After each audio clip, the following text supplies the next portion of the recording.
right, Skin Bucho, welcome to BDA Boxing, the boxing debate arena. Stu, can you hear me now?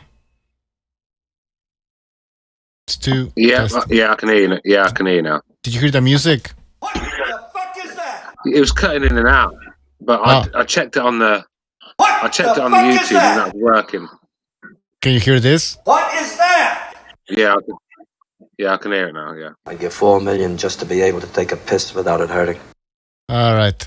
Well, guys, welcome to the show. The Quacks, the Shepherd Sons, Julio Falpol Boxing, Jay Perez, Rasclaw 222, Virtuoso. I think Kiwi was there in the chat. Kiwi Boxing. Well, this is a very special show because we have fucking shit to talk about. Well, Cameron, thank you for your contribution. Cameron demanded a show today, so I was like, "Fuck it, let's do it." And this is the fucking honest truth, guys. We're not gonna stay here for 4 hours, all right? I got shit to do, and then there's a soccer game, football game later. So, but anyways, Cameron had some stuff to talk about. So, Cameron, are you in the Hangouts? No, he's not in. Oh shit, I haven't even sent that link. All right, Stu, how have you been, man? What's going on with you, Stu? No, not a lot really, mate. Just chilling tonight. Just been watching a bit of football, Brazil, and yeah, just a few jobs I had to do at home. Got that sort. Get my car back tomorrow because that's been off the road. Yeah, that's about it, really. England, Montenegro, 5-1, I believe. Yeah, 5-1. I told you, England look a good side now, mate. We've got some good young players coming through. Any forward line with Sterling and Kane is going to cause trouble. Then we've got Rashford to come back. Jadon Sancho looks a player. Hudson-Odoi. You know, we've got some good players, man. So, I mean, Czech Republic, they're drawn with Brazil 1-1. And we fucking stuffed Czech Republic 5-0 the other day. So, we're a good side. True, but it's a friendly. I don't think we're going to win anything, so I'm not getting too excited. Yeah, that's what happens with England. Expectations rise, and then they just simply collapse. Yeah, this just seems to be a bit. This side seems to be a bit different. Before we would have scraped through that game, you know. Yeah, a lot of teams by the skin of our teeth, but now we're destroying teams. A lot of teams are changing now, like after the World Cup, obviously. And like, I think when we lost to Spain in the Nations League, because we actually changed the system that got us to the semi-final of the World Cup, although it got us to the semis, it just wasn't working. It was getting bossed in midfield. So we played Spain in the Nations League. We actually changed our system to a 4-3-3, and we haven't looked back since. We beat Spain in Spain, stuffed the Netherlands, beat Croatia, and scored 10 goals in the last 2 games. So yeah, my expectations are quite high for England now. Yeah. Mexico had this fucking stupid coach, man, who would, like, he's gone now. He was some Colombian guy. He would switch, like, players. He would put them in different positions where they never played in their clubs. He would just come up with crazy fucking stuff. He would say, like, oh, well, the opposing team has a tall player, so we're gonna have to put a tall player in that same position. It's like, what the fuck are you? What do you mean? Like, no. See, some managers overthink things. They try to be too smart, and sometimes the basics is the best in football. I mean, most great sides the side picks itself. You know, you can't keep changing the fucking players week in and week out and expect stability. You know, when you look at the great Barcelona teams, they're same team every week. The great Man United sides. Do you know what I mean? And that's at club level where you have the players with the national team. You have the players like once every fucking 2 months, and then you switch the players around the whole time. This guy fucked it up. Mexico lost 3 fucking years with this fucking coach, man. Yeah. Well, we lost fucking 6 years with Roy Hodgson, didn't we? It felt like 6 years. I don't know how long it was, but terrible manager. I mean, he sent us back 30 years, and we was already going backwards before he got in charge. So, but Southgate's obviously, he's brought all the youngsters through. You know, Hudson-Odoi started the other night, and the guy's not even made one start for Chelsea yet. He's starting for England, and he's flying down the wing, causing all sorts of problems. And we've never had them luxuries before. We've had the same old donkeys, you know, week in, week out, fucking that can't cut the mustard. But this young side's got a bit about it. And Harry Kane for me is the best number 9 in the world, so that always helps. Yeah, I think he is, to be honest. He's a fucking beast, man. He's a beast. He's going to Real Madrid, I think. No, I've not heard anything about it. Madrid have not. I heard they wanted him, but anyways, then again, they want everyone. All right, we have Recognize on the line as well. Recognize, what's up? What's going on? What's going on, Stu? Lucho. What up? What's happening? Hang on a minute. Oh, shit. Sorry about that. The fucking hangout came on. All right, Recognize, what are you saying, brother? Ain't nothing much, man. Just saw You sound tired, mate. Yeah, I just woke up. It sounds weird, but yeah, just woke up a little while ago. So it's anything goes today, huh? Yeah. Yep. Maybe we'll take some phone calls later. If it becomes interesting, if we come up with a good topic, I can open the lines. What do you guys thought about the Lipinets and Peterson fight? Man, it was going back and forth, and I was like, you know what? Who's gonna be the first one to break? And I knew it was gonna be Lamont Peterson. Yeah. Yep. I mean, Lamont Peterson looks like he's seen better days, but I thought he fought good. But I thought he could have boxed more, but the slugger came out of him, and it was. I thought it was pretty even to the stoppage. Mm-hmm, mm-hmm. But when? I'm sorry. Go ahead. When has Lamont Peterson boxed? To be honest, you know what I mean. Well, yeah, you're right. What I mean was he should have maybe. He has got that in him though. I agree with what Recognize said. Peterson has got. He can box. I've seen him box a few times. He can box.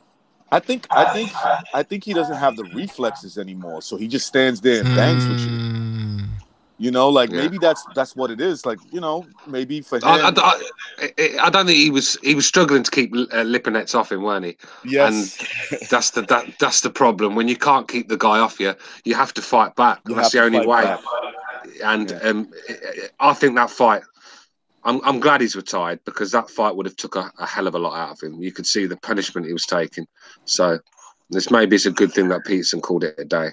I actually felt a little sorry for him, when he hit the floor and he's trying to get back up and his corner's like, nah, you're done. Yeah. Well, it's sad. It's sad to see. Yeah, of course it's sad to see. I mean, we don't like any warrior going out like that, but I think it was for the best because he could have got hurt. He was taking some monster shots. And to your point, Stu, he couldn't keep Lipinets off. I give credit to Lipinets for that. Yeah, I do. Lipinets keep him. I mean, I love the way I love his fighting style. He keeps his defense is not all that great, but he tucks his chin really well, and he gives you no option. I guess he gave Peterson for a guy like Peterson at this point. He gave him no option. You got. But the thing is with the shots as well. Even though he was brawling a lot, they were actually technically good shots. They're thrown nicely and. They had a bit of pop behind them. They weren't just windmills, were they? They were good shots that he was throwing, and they were causing damage on Peterson. Every time they landed, you could see the effect. And I think I see Lipinets hits Peterson with a body shot, and I tell you what, how it didn't crush his rib cage, I'll never fucking know, man. Do you know what I mean? Yeah, I agree with that. So he had Lipinets with good body shots, but he took it well. He took it well, and. Yeah, I thought it was a good fight. For Sunday, it was not bad. Yeah. Where the fuck is Cameron? Be a good fight for maybe Sean Porter or even an Earl Spence. I think Porter Lipinets that'd be a war, wouldn't it? It would, man. That would be a fucking war. It would. I say it's a war that Porter wins, but I still want to see it. I wouldn't mind seeing it. Yeah, definitely. Where the fuck is Cameron? Went to the show because he said he had a few topics, and now he's not even on the show. Fucking guy. Cameron's busy buying flowers and chocolates. Crawford's coming up soon, isn't it? I don't know why I'm not hyped up for that fight. No, is it more? Do you think it's more competitive than Errol Mikey though? I do. Yeah, I agree with you, Stu. It is more competitive. Well, at least going in, right? Like, I don't know what's going to happen, but yeah, I would think that it's more. It's going to be more. I think Amir Khan. I'm picking Terence Crawford to win the fight, but don't be surprised if Amir Khan actually hurts Crawford at times because, like I said, when we always say about Crawford hanging around when he's letting his hands go, Amir Khan is quick, and and he could counter Crawford quite easily in that situation and land. And Amir Khan hits hard enough to hurt you. He's not a big KO puncher, but if he's throwing accumulation of punches on you, he's going to take its toll on you. So who knows? I mean, I'm picking Crawford to win by stoppage, but I wouldn't be surprised if Amir Khan actually hurts Crawford at times. And it could be one where he gets Crawford all over the place, and Crawford has to survive and turn it around, sort of thing. Okay, but guys. It's like what you guys said before. I think you said it before, Stu and Bucho, that you guys never saw Khan like outboxed in a boxing fight, like completely outboxed. Yeah. And it's like if he could just turn it into a boxing fight, and his defense is pretty decent, he could make this fight real interesting. Yeah, he could win on points. Yeah, I actually think it's Crawford's first real test at 147 for me. So all right, guys, in the chat, there's an echo, so somebody needs to put on some headphones because every time I talk, I can hear like kind of in the background my voice. So it might be me again. I'll come off and come on again like I did last time. All right, man. All right. What they're saying in the chat. Well, they were complaining about the echo. Let's see what else. Khan is going 12 rounds, says Rasclaw 222. The Shepherd Son says Khan would have to catch pot early. After a few rounds, his power and speed goes. Vargas was walking through his shots as the fight progressed. Yeah, I don't know. How do you see this fight playing out? Like, I don't know, because I just see Khan getting stopped. I mean, that's so. But is there a possibility that this fight becomes exciting? Yeah. There's a possibility because the thing about Khan, and you guys were saying that this is his first real test at welterweight, is that Khan has done. He's done pretty good as a welterweight, right? When he's got knocked out, I personally feel he was either too light in weight. Maybe Danny Garcia is like look, when he got knocked out, he just got stone cold knocked out, right? But at 147, he seems to take punches pretty good. I'm not saying he can't go to sleep. He hasn't fought the right one at welterweight, like a guy like Crawford. But I believe that he is a legitimate test because of his height, because of his reach, and you add that he's a very fast puncher. He throws a lot of punches. He throws a lot of combinations. So, the only problem that I have with Khan is his chin, the reputation of his chin, right? I think Terence Crawford I think Crawford hits hard enough where he's going to test that chin. And I just got the feeling that Khan is going to fail. And on top of that, Crawford's a pretty good boxer himself. So you add that combination, he's going to be able to set punches up. And I feel that he's going to eventually catch Khan with something, and Khan's just not going to react well. He's just not going to. I could see a TKO stoppage. He drops him. He's funny on his legs. Crawford gets up and stops him. Should Crawford fight similar as Canelo? Fight the same way, kind of like go to the body and then come upstairs when Khan is not expecting it and maybe drop him? You should try it. I think the difference between Canelo and Khan is that just for me, my opinion. I think Canelo's the better boxer. In certain things, he does better. Like he knows how to. The difference between Khan and Crawford is that, Canelo and Crawford is that number one, Canelo was much bigger than Khan, so he could afford to go to the body and get hit on top, and nothing's gonna happen, right? Like he could throw a body punch to Khan. If Khan happens to counter it, it's not gonna mean nothing. Can Crawford do that? Can Crawford get away with that, going to the body and risk the chance of getting Conor up top? Maybe he's not. Maybe Khan won't have enough punching power to hurt him with anything. But if I was Crawford, I would try it. Because I thought Canelo was outboxing him at that point. That's what set up the knockout. You're one of those people who saw Canelo win until that knockout, until he got the knockout. Because a lot of people were saying that, Amir Khan is outboxing Canelo, and thank God for the knockout, because if it weren't for the knockout, I mean, Canelo was going to be behind on the cards. Now, I agreed that Khan in the first 3 rounds was doing pretty good. Like he was, it looked like he might have been outlanding Canelo, but I thought that was a game plan of Canelo. In other words, he wants him to open up. Right, he was willing to take that risk with a Khan, because he just didn't feel that Khan could hurt him, which he was right.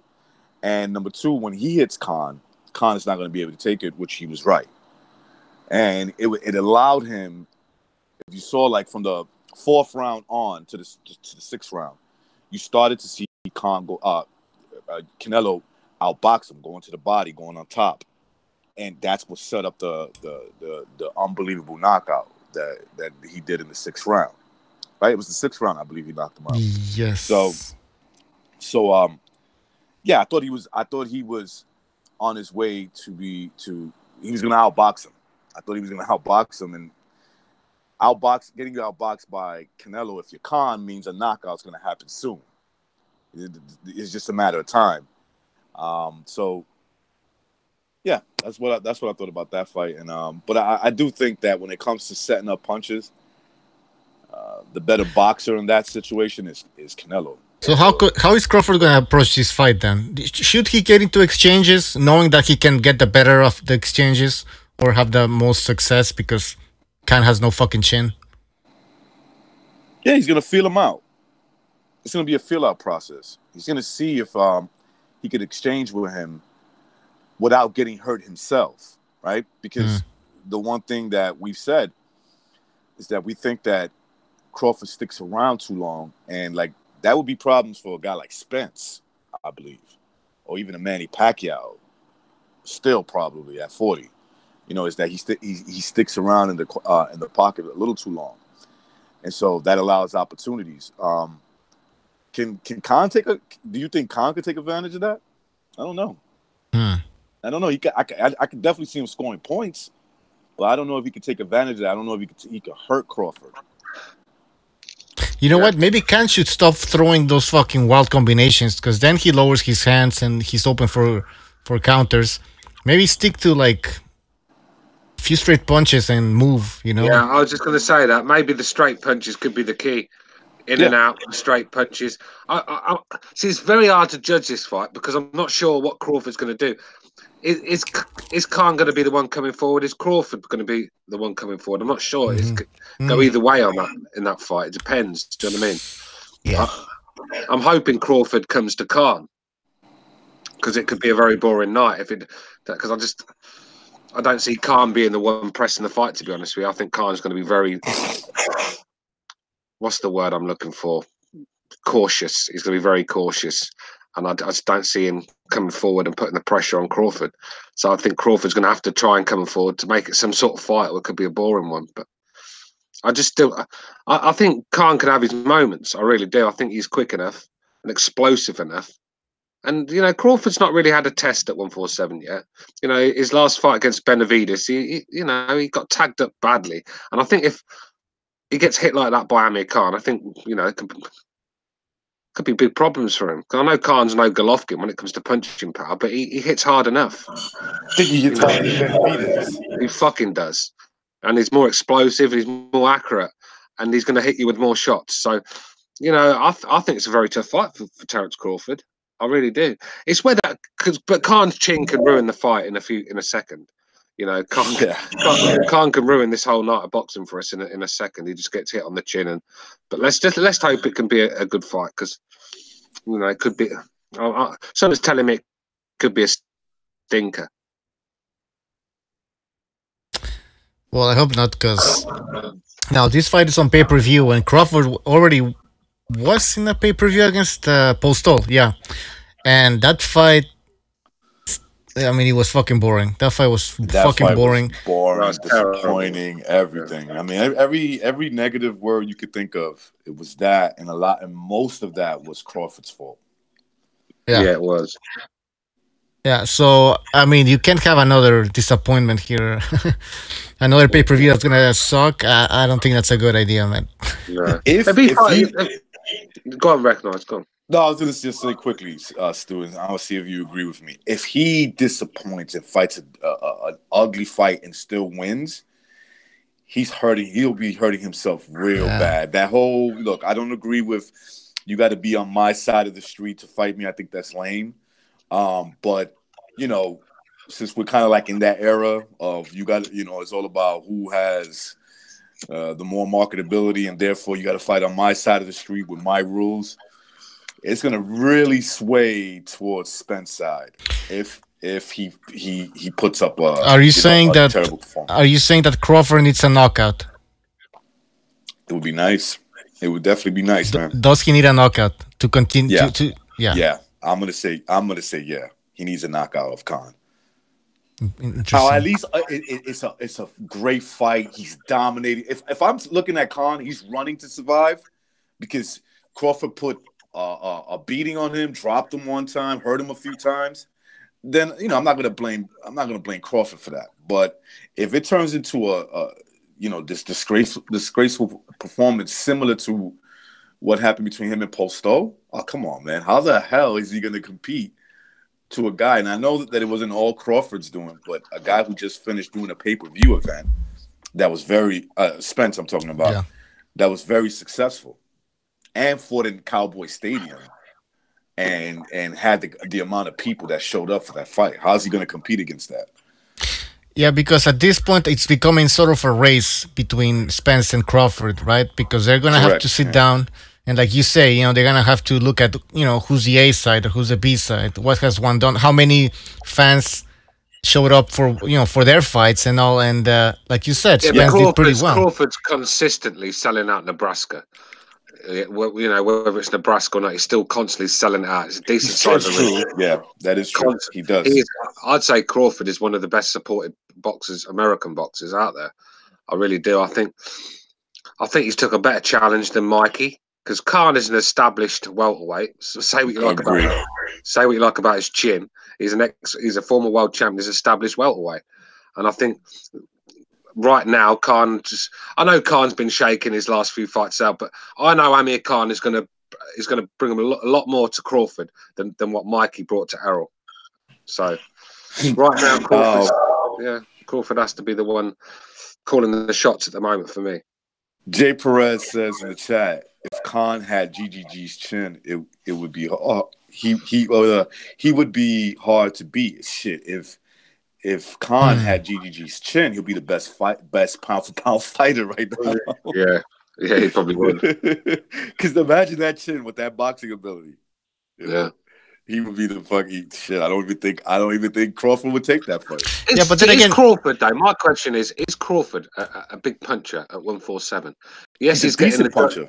Yeah, he's getting the job done. He is, but is he a massive puncher? Because Khan gets hurt a lot, but I don't think Khan's the sort of guy that's just going to hit him once and he's going to fall over and that's going to be it. He's going to get up again and he's going to hold on for dear life. And if he clears his head, he's back in the fight, isn't he? So.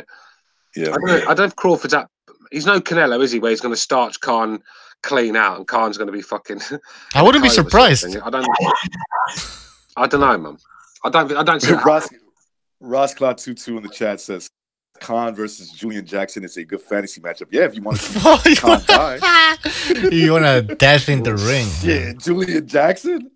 He's probably one of the hardest hitting middleweights I've ever seen. He didn't have a great chin. Hey, you think who's going to be in the Hall of Fame this year? That could hit somebody. Say again. Who's going? Was it Julian Jackson that knocked out Harold Graham? Yes. I mean, remember when he said, "Oh, remember when the reporter, the broadcast guy said, "Oh no, I knew this was gonna happen." Yeah, because Harold Graham. God, Harold Graham's actually from. He was a star from the Brendan Ingle gym, and he had a very slick style, very good box. Harold Graham, real talent. But his problem was he had a fucking dodgy chin as well, and he was schooling Julian Jackson. And the next week, he got. I tell you, it was a devastating knockout. I mean, I don't even know if Harold Graham's woke up yet. Do you know what I mean? Dude, I saw his soul leave his body. I saw his soul, just leave. Oh right, Oh my God. He saw Jesus of Nazareth that night, didn't he? Oh man, that was a vicious knockout. Is he gonna be? Somebody's gonna be inducted this year in the Hall of Fame. By the way, I might go to the Hall of Fame, man, this year. So where is the Hall of Fame again? It's in Canastota, is it upstate New York? Yeah, upstate, I think. Yeah, that's right. So I've never been there. Never. What the fuck, man? I claim to be this huge boxing fan, but I've never been there, and I'm in New York too, so there's no excuse. Well, if I go, then you or anybody on the East Coast we should meet up over there. Yeah, because you're in Canada, so yeah, it's not that far. Man. That's south for you, and then that's north for me. So yeah, we could meet in the middle, I guess. Yeah, because Barrera's gonna be there. Ricky Hatton. They're not gonna be inducted, but is Barrera already inducted? Yeah, I think he is. Yeah, I don't know because he's a Hall of Famer. He's a Hall of Famer, bro. I don't know about you, Stu. Barrera. Well, if a Gatti's in there, then fucking No, but that Barrera. Yeah, Arturo Gatti was inducted. G Boogie says recognize the Matrix. It's about 8 hours from New York City. Yeah, that's a long ride. Holy shit. That's a long. Yeah, even though. Well, how long is from Montreal? Well, let me check. I think G Boogie's from New York like me, but people don't realize that just because I'm in New York City and that's upstate New York, there's places in New York that are like 8 to 10 hours away from me in New York. New York's huge, isn't it? That's what the big. It's 5 hours away from me. They reckon America, the size of America, to fly one end of America to the other is the same distance as from flying from America to the UK. That's what they reckon. I mean, it's fucking huge. Boogie. Yeah, I'm from Flatbush. I used to live out there for a little bit, about 2 years. I lived out there. I'm 5 hours away from Canastota, New York. I mean, so you're closer. I'm closer. I remember when I dropped I remember. What happened? I'm sorry, Stu. Go ahead, man. You know, I'm hearing Stu echo. I don't hear Stu at all. Stu, are you there? Yeah, can you hear me? Yeah. I'm down, Shepherd of Sound. Yeah, no, I was saying, I remember when I took my daughter to Newcastle University, it's like 4 hours away. And it felt like forever because we got a small country. It's like the other end of the country. And I had to, on the way back, I had to stop by lay-by and do fucking star jumps because all my back had seized up. But that's a small drive in America. 4 hours it's a little drive out, see the sights, isn't it, really, in America? Yeah. You guys drive all over the fucking place, man. Yeah, man. I did it for a little while. I think I told you guys this, that I'm also a big baseball fan, but I was really into it back in the day. And I would drive to Chicago to go to Wrigley Field. Places like Baltimore is just right around the corner. It's 3 to 4 hours to get there. And go to the stadium there. I used to just go different places. And it's because you get to see, there's a lot of sightseeing when you're driving. Especially, I think when you're driving across coast, if you go to the Midwest and you happen to stop by there, there's pretty nice things to see. Julian Jackson, Buddy McGirt, Tony DeMarco will be inducted this year. Yeah, Buddy McGirt is going to be finally abducted as a trainer. No, as a boxer. Yeah, he should be. I've always thought he should be, man. He was a good fighter, man. He gave Whitaker some problems.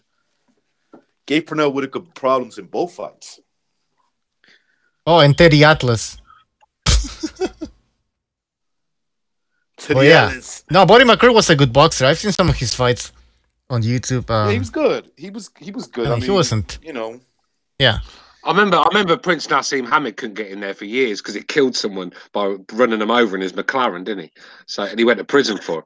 Prince Nassim Hamid went to prison in the UK. I think he got about 2.5, 3 years for killing someone in his McLaren because he killed him and drove off and left him there. So, yeah, he went to jail, no? They wouldn't fucking stick him in the Hall of Fame. Jesus. Yeah, but I think they've changed the rules now. I think he's in there now. Should that affect you? I mean, should that affect your chances of getting into the Hall of Fame if you kill somebody? No, like, is that even? That's just yeah, because it's Sonny Liston in the Hall of Fame. Yes. That guy's a fucking gangster. That guy's a gangster. He's a bully boy for the mafia.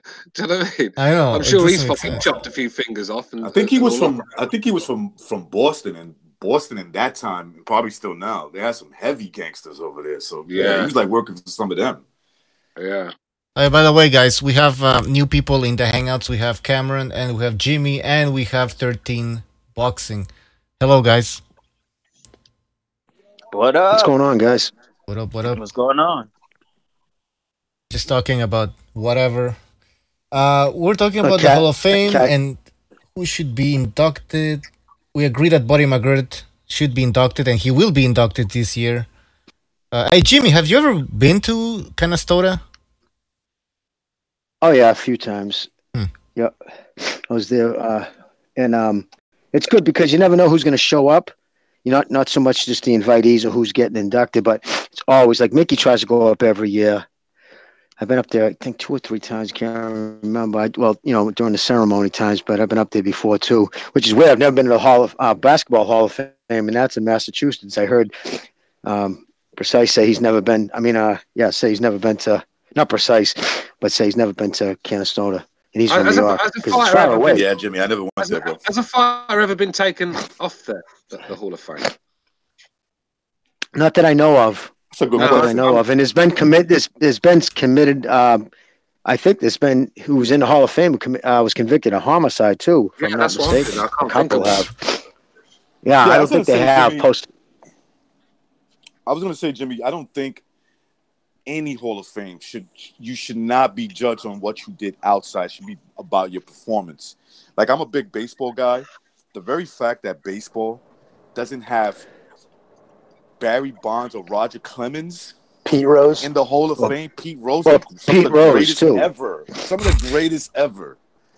You don't have them? Like, it's a joke to me. All right, what if it's a pedophile? Yeah. Who? A pedophile. Well, no, I would have to say pedophile shouldn't be allowed in. I would have to say yes, even though I would like him to get. Well, listen. I'm gonna, even though I think he should get shot, right? Like somebody should kill him. That's disgusting, and that's just. Oh yeah. How about this? How about this? Recognize you put him in a Hall of Fame, then you shoot him. Right. Who's getting shot and who's doing the shooting? That's what I want. Well, I would like for his family. I would like for whoever he raped or molested. I would like for his family, one of the members, to kill him. That would be nice. Yeah, but it scars them though. I think James. Yes, I'll volunteer. I think James Butler killed the other Callum. I mean, he might have been in the Hall of Fame. So, James Butler. I said if James Butler killed the other Callum, and he might have been in the Hall of Fame. I just realised what Stu said then. Fuck's sake. What's up, boys? What are we talking about? What's up, Johnny boy? We're talking. It's a freestyle night, so we're doing. Pete is also in the chat. Hall of Fame. What's up, Pete? We're discussing pedophiles and rape in a minute. Pedophiles. What's better, Pedophiles. Chicago deep dish or thin crust? Oh, I'm a thin crust dude, Jimmy. Yeah, me too, kid. Deep dish is pretty nice. And I'm from Chicago. Fuck the deep dish, bro. I can't even handle the deep dish. I like fucking slices, bro. It's like a fucking casserole. Too deep, too much shit. Hey guys. Me too. Hey, we're all fellas. Hey, I'm gonna tell you something real quick before I start driving here. If this background noise gets too much, just holler at me. And I'm gonna go on mute. All right. Okay. I can mute you anyways. No bullshit. Bucho has the power. So what's up, fellas? Yeah, Bucho got the power. Hey, but Bucho, when you put somebody on mute, it's just temporary, right? Because I remember Stu used to do that when he used to run the. He used to try to get boxing style on mute. I think he just unmuted himself. Yeah, you can unmute yourself. Yeah. No, for real, I'm being honest. No, you can unmute yourself. It's temporary. When boxing style is on. Yeah, but unfortunately, they can unmute themselves. So Yeah, I know. I remember that show. I remember when it was just Stu hosting. Like Bucho started it, and then hauled ass, and Stu's like, "All right, I'm in charge. I'm running the show." And then they didn't have any callers, and I swear to God, boxing style just when he signed on to the show, it was a loud noise in the background. I have no idea what it was. It was just. He goes, "What's going on? What's going on?" And Stu goes, "No. You're not going to be doing that. You're not going to be talking over me." Who we talking about getting shot with? James Butler? No, we're talking about a hypothetical. Pedophiles. Yeah. Pedophiles, Johnny.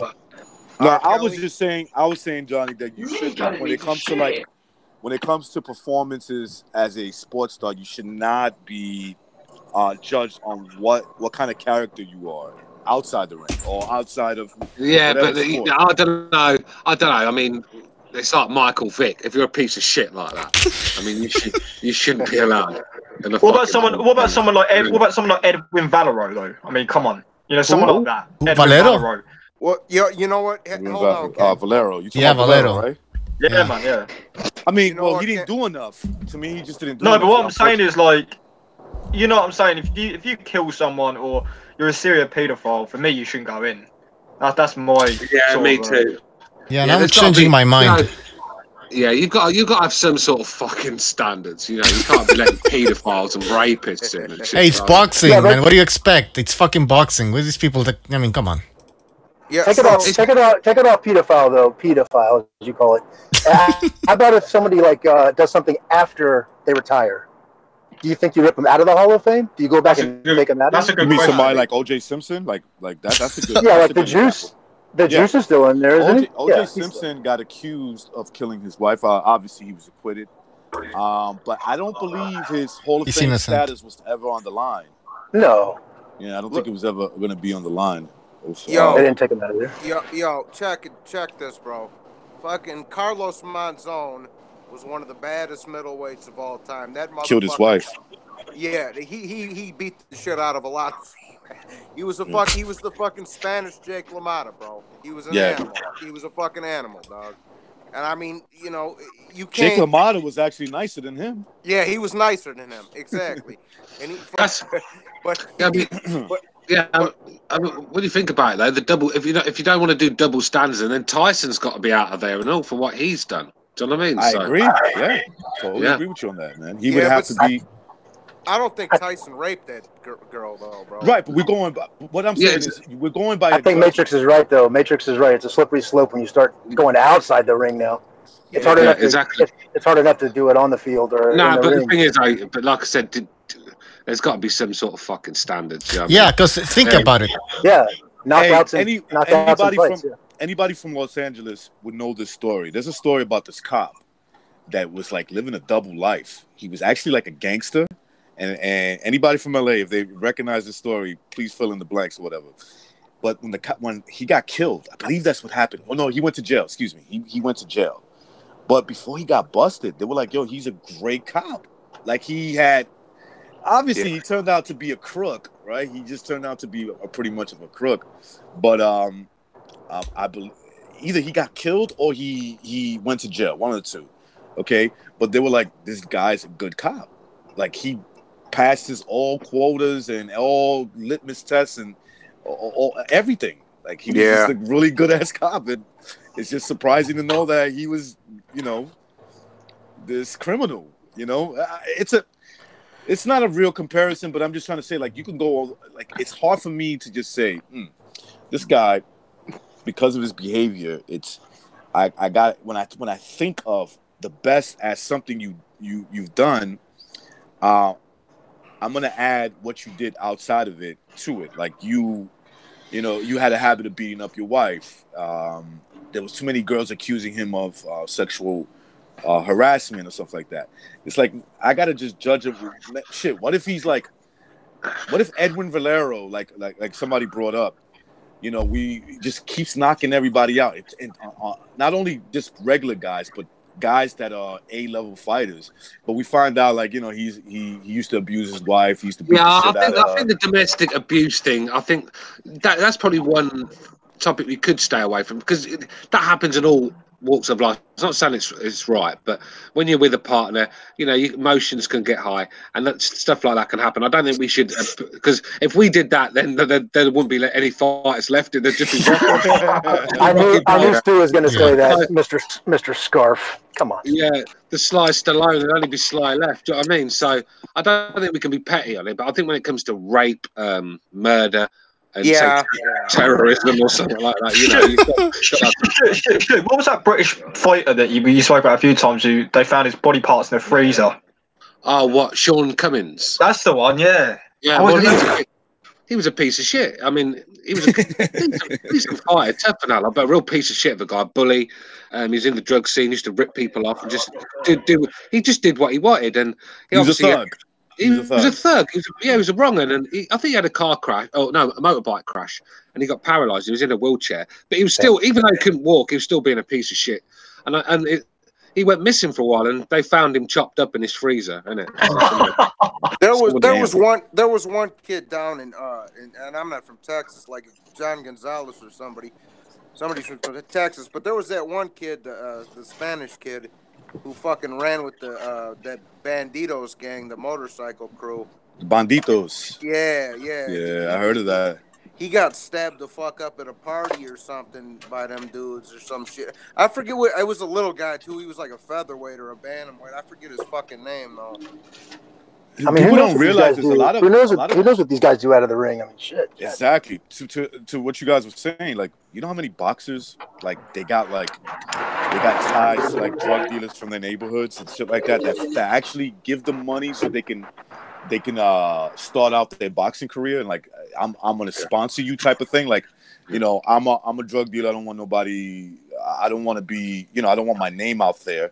But don't worry, kiddo. I'm gonna actually like sponsor you. Whatever you need. That's fine by me though. Boxing is an underground sport sort of thing. It's some very shady characters. What we're going to do? Take a guy out of the Hall of Fame because he pinched a Mars bar when he was at school. There's a guy. Stu. There's a guy from New York that I won't even mention his name. I don't even feel comfortable mentioning his name. Okay, but hear this. Like, this guy is a fucking vicious murderer. That was his reputation. He funded quite a few New York boxers. Yeah. Yeah, he took care of them. He's like, yo, I'll take care of you, whatever you need. Boxers are most boxers on the slide, not the big ones that earn big money, but the ones below that just earning a few grand here and there every fight. Most of them are drug dealers, and most of them are part of some sort of fucking con. Do you know what I mean? Yeah. Well, like I said, I'll tell you that story where my mate went to watch a fight. Carl Froch was headlining it. Herbie Hyde was on the card. My mate, he got these tickets. It was in the Nottingham Arena. And it was a long time ago. I went with him. And that's because I remember Froch fighting. And this was before Froch was a real big name. He was just coming through British champion level. And he was on the card. And this guy gave us the tickets. And this guy was fighting, that night. He was on the undercard.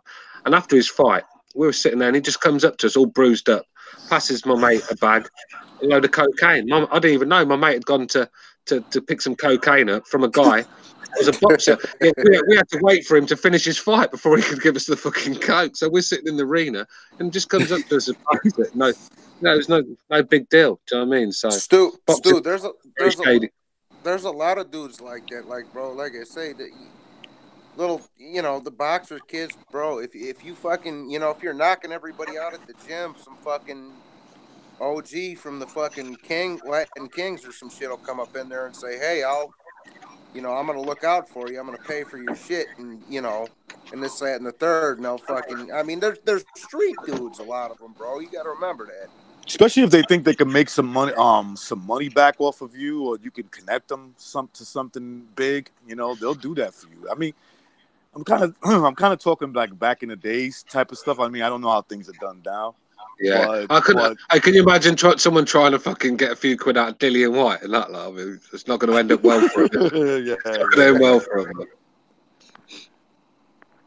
Dillian White looks like he used to collect If you understand what I'm saying. He used to collect for a few people. Speaking of Dillian Whyte. Dillian Whyte, right? I think Dillian Whyte's the sort of guy who's got serious anger issues. I think he goes in his bedroom and gets his fucking baseball bat from underneath the bed and just starts whacking the bed, going, Joshua! Whacking it, going, Joshua! Joshua! Just whacking angry, do you know what I mean? Because the guy's got serious fucking anger issues. Yeah, then he just hit the pillow. Just hit the pillow. See how you feel. I can see a lot of broken walls, a lot of holes in walls. Oh, You probably would have watched. I don't know about the US guys, but with Dillian Whyte in the start of his career, you know, even back then when he was starting off his career before he got banned, if you look at his interviews, he always had that sort of just looked naturally angry all the time for no reason. Oh yeah. Like you can tell he's one of those guys that, like, if you walk down the street and you said hello, he'd want to fucking rip your head off for no reason. Yeah. The thing is, though, anyone that calls him out, he wants to take it to the street. I'll send guys round your mum's house. You can't even call the guy out. He said on Chisora in the press conference, he was like, or was it after Joshua? He says, yeah, it was after the Joshua, when he said Joshua's like, even after this fight, it's still not over. I'm going to come find you. I mean, you come find Joshua, even with a Coley. I mean, all Coley said is, I think I could beat Dillian Whyte. Next minute, Dillian wants to take it to the streets. Hey, in the chat, Nuda is saying that Dillian Whyte has an 18-year-old son. Is that possible? How old is he? Oh, Dillian Whyte had his first kid when he was 13. That's true. Yeah, it wouldn't surprise me, innit? Are you fucking kidding me? And the girl he was with, I think the girl he was with was maybe 18 and he was 13 or something like that. Damn. I mean, listen, I had my son was born when I was 18, but goddamn. I mean, 18 is a young man. I was 17, man. I was 17. Oh, you were 17. Yeah, you and my... I felt like a kid big time, and I wasn't ready for that. No way. Can you imagine 13? Yeah, that's what I was going to say. I thought this was... Like, oh man, this is so bad. I'm a kid. Like, I'm thinking to myself, I can barely take care of myself. Live the life, mate. I mean, obviously, well, take that back. Having a kid at 13 ain't living the life, but he obviously got fucking plenty of pussy, mate. You know what I mean? But at 13, he's banging an 18-year-old. That's amazing. Yeah, good on him, man. I don't know how. But you can imagine, but Dillian Whyte, your normal 13-year-old, he was probably about 15 stone back then. Yeah. So, that's a good point. He already had a man's body, you know. Well, yeah, he did. He was probably knocking out fucking grown-ass men back then, because with his anger issues as well. Yo, but at 13, man, I mean, fuck. I was collecting fucking football cards and shit, man. This guy's getting pussy, man. You ever heard Teddy Atlas talk about Mike Tyson? He said, when I met Mike Tyson, he was 13. He was already 5'9". Yeah. And 195. Dude, so he didn't grow much. I just started jerking off when I was 13 and shit. Yeah, I was about to say, man, I was fucking swapping football cards in the fucking playground at school. Yeah, exactly. Yeah, it's like, I wasn't fucking getting 18-year-old pussy, man. When at 13 was when I found out, oh shit, this is what I could do with my hands to my dick. Yeah, man. You know I could do this. It was my new best friend. I don't want your money. I just want your mouth on my big dick. That is so gay, man. Jesus. I'm not that. Butcher, can I ask a question? How would you find those soundboard things? Like, what do you type in to find them ones? Don't answer. Ask BDA, man. This is his old creation. She got a great ass. Hey, Cameron's going to be busting that soundbar on his next fucking hangout. Yo, yeah. Bucho. Fuck's sake. Yeah. Hey, Bucho. Yeah.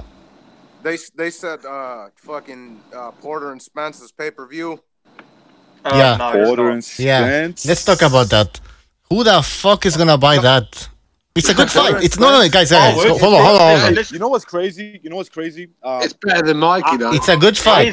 It's a good fight. If there's no other option, I might have to buy it. It's a good fight. I'd buy it. I mean, okay. That's a better fight than Spence, Mikey Garcia. No, hold on. We gotta put this into perspective. Okay, it's a good fight. Don't get me wrong. I will watch it. I want to watch it.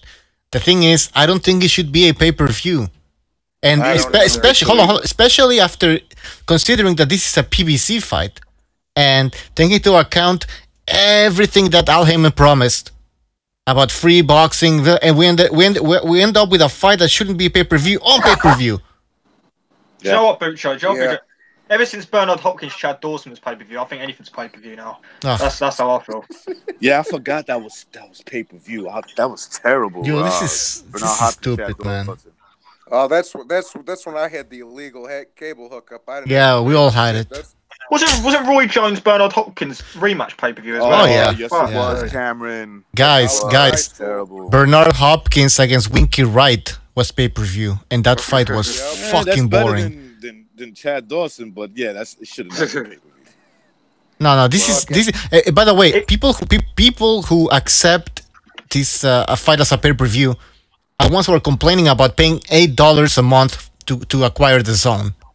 Oh, that's yeah, but Frank Warren hasn't ruled out Tyson Fury v Schwarzer being paid. He hasn't ruled it out. Speaking of that, did you guys see Pulev after his fight? Yes, I've he seen made it. out with this.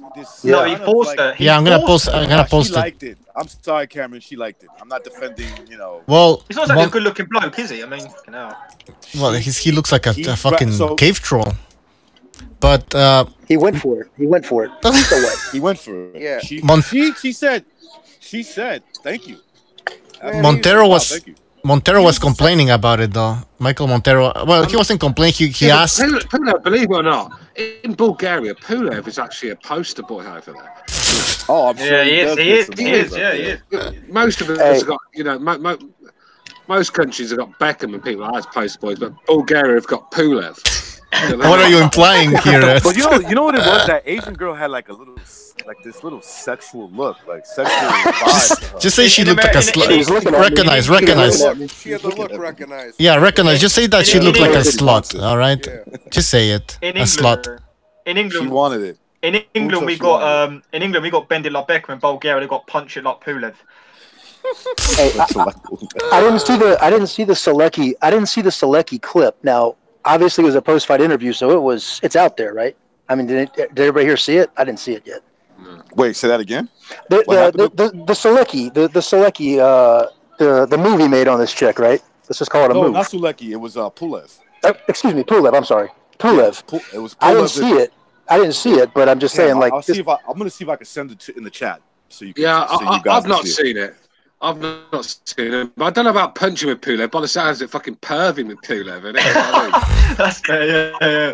Recognize, bro. I told Bucho this the other day. I seen this broad at the bar. Who's got the tunes on their background? Yeah. From high school. I'm in Dick's Sporting Goods. It might be this bullshit behind me. I'll go on mute. No, but I seen this bitch from high school the other day that the whole squad ran through, and this fucking dude at the bar was chasing her around like a little puppy dog. I'm like, bro. I'm like, bro. And she kept looking at me. I'm like, who is this bitch? And then it finally hit me. I'm like, oh, the fucking neighborhood fucking punch board over here. And then fucking, and I'm like, bro. And this dude's chasing her around like a fucking puppy dog. I'm like, bro, I could fucking. Well, girls have that. Girls have that advantage that you see. Look, if a girl's smart, right? If she's a smart chick, what she'll do is be a whore in one neighborhood, and on the other side of that neighborhood, she'll be a princess. Like, she's hard to get. And no, but listen, even us as men, we could fall for that easily, especially when we're young men, right? We're young. We're younger, not that much experience. Where we'll meet a girl and we're like, wow, I don't know anyone who had sex with her, right? Because you've never been to the neighborhood where she decided to be a whore at, Yeah. And so it's sort of easy, it's sort of easy that way for a girl to, like, you don't know. That's what I can't understand. That's what I can't understand about these guys. There's the local bike that's been with everyone, and the one guy he'll pull this bike and he'll walk in the pub, and everywhere he looks, there's a man that slipped his fucking missus one. Do you know what I mean? So how could you even show your face? Even though, no, we'll leave the pool table. There's 3 people over there that he fucking banged. Do you know what I mean? So you're just sitting in the corner with your back turned to everyone. No one can see you. I mean, I don't know how these guys do it, man. If the girl's the bike, I can't date a bike, man. Me either. I can't. I don't feel comfortable walking with a girl and fucking Stu used to slam her. Like, no. Oh God, no. Yeah, that's like no. Like, hell no. Stu might be a gentleman about it. Stu might be a gentleman about it, but in my mind, like. It's the principle. Alright, guys, how the fuck did we end up talking about? Guys, we were talking about 6 months later, talking about. I'm sorry, recognize, but yes, I used to slam her before you. All right, guys, hold on. So every time recognize is banging her, he's thinking of me, isn't he? So I'm thinking of you now. I gotta mute people. For me that time though. All right, Bucho, go ahead, Bucho. Thank the Lord. We gotta get back to some type of boxing topic here. I don't know what the hell is going on. It's too early to start going off topic here. So I'm going to let you guys decide. Wait, hold on. Cameron. You had some topics, so bring them forth. Oh, about the... well, I'll pay attention to it. I don't know if the US guys, I'm sure Stu has. About the... I've seen a lot of interviews recently with Adam Smith, and and he looks like he's had a lot of hostility towards Eddie Hearn about... the way that they're really, we spoke about this already, but the way they're really neglecting the Sky product now and how everything's on his that shadow. Yeah, and Adam Smith in his interview, he did one with I want to say Seconds Out, and he looked fucking and so hostile towards Hearn and how they're basically neglecting him. He's like, look, if they don't make us a priority, we're not going to be happy. And I just feel like it's a changing of the guard, right? I don't know what you think, Stu, about it. Well, yeah, but Hearn's selling out. Let's be real. Eddie Hearn had Audley Harrison when he first signed with Sky. That was it. He had nobody. Sky actually, they let Eddie Hearn be the only promoter for Sky, so he could build that brand up. But without Sky, he wouldn't have been able to. Because without a TV station to back you fucked. Mick Hennessy will take that. You know, you have to have a TV. So he had Sky Sports, the biggest network at the time in the UK. So he was given on this brand on a plate from Sky. Of course, they're going to feel a bit hard done by, because really, Eddie Hearn's off in America every week, fucking putting on these fights, and then coming back and giving us Ted Cheeseman on a Saturday night. You know, it's not on. Every decent fight in the UK now, half decent fight, even on paper, is talking about pay-per-view. Oh, we can't make the normal Saturday nights big anymore because these guys want too much money. So it's going to have to be pay-per-view. That's the excuse he's making. And then he's gallivanting off to America. You know, it's. I can see where Adam Smith's getting pissed, because without Sky Sports, Matchroom Boxing wouldn't be where it is today. I agree, exactly. I agree. Well, look at the fact that you look at the card you had on Saturday night with Charlie Edwards headlining. That sort of card would have been, the fifth fight on a pay-per-view undercard of a Joshua fight, and now we're getting that sort of fight as a headliner, and that's probably one of the best cards we've had this year in the UK so far. And we're almost in April now. Like, so far this year, it's been shocking. I mean, this time last year, we already had a few pay-per-views of big fights in the UK. This year, it doesn't look great. And I kind of feel for Adam Smith and Sky in a way, because, like Stu said, they put Matchroom Boxing on the road to where they are now to making all this big money. Like, when they first signed with Sky, Eddie Hearn and that, they literally signed Brooke, Frotch and those guys. Without the backing financially from Sky, I wouldn't have got those names. And now they've completely neglected it. I know they're kind of saying that, you're going to go where the money is, but you have to say, like, the way they treated Sky recently is just shambolic, in my opinion. Hey, Matrix. Well, everybody, really. You guys leave Pool Level alone, man. Come on now. I thought that was like a network post-fight interview. This Baby Son was in there chest to chest with them. I just want to say, Joey Ocean in the chat. It looked like she wanted it. Yeah. I just want to say, Joey Ocean in the chat says he feels sorry for Adam Smith. Get the fuck out. I just want to say, I feel sorry for him in a way, but I still think he has some serious fucking dirty shit on his computer. Like, if you went through his computer, you'd probably find some serious child pornography on there. So. Yeah, Stu keeps saying that as well. To be fair, we all give Alan Smith stick, but there's no proof this guy's a paedophile. So it's all right, guys. We're slandering the guy. We're not feeling sorry for him now because he's a paedophile. We've got no proof he's a paedophile. He looks like. He's got that look about him, right? Like he's a fucking. Well, yeah. You wouldn't want him driving the school bus, would you? Just put that right. All right, exactly. Guys, I have to interrupt here. The views and opinions expressed are those of the guest and do not necessarily reflect the views of BDA Boxing. That's right. Stay in line. Like I said, Eddie Hearn, fucking. I think he's showing his true self lately. He is. No, he's good for British boxing. I won't lie, but he's a bit. When that guy pulled down his shorts, he showed his true self. Yeah, I mean, he's a bit. He's becoming a bit of a snake, isn't he? And like I said, he doesn't wear the underwears. He's used Sky to build up all these fighters that he's got and build up their fan bases, and then he's fucking took them all over to America and left Sky in the lurch. He's a pimp. Well, yeah. He can't take all his fighters to America. I mean, you're talking about the big names? Because, come on, he still has to... Does Anthony Joshua is still with Sky, yeah? Yes. Yeah, no, what I mean is all them fights will still be on Sky, but what I mean is Sky want these fights at prime time, so they can get the best profit, the most buys on box office. When Joshua's fighting at 4:30 in the morning, 4 o'clock in the morning, you know the buys are going to be down. The buys are going to be down, aren't they? Do you know what I mean? Yeah. Okay, but Stu, maybe. Stu, let me ask you. Okay, go ahead. Yeah, go on.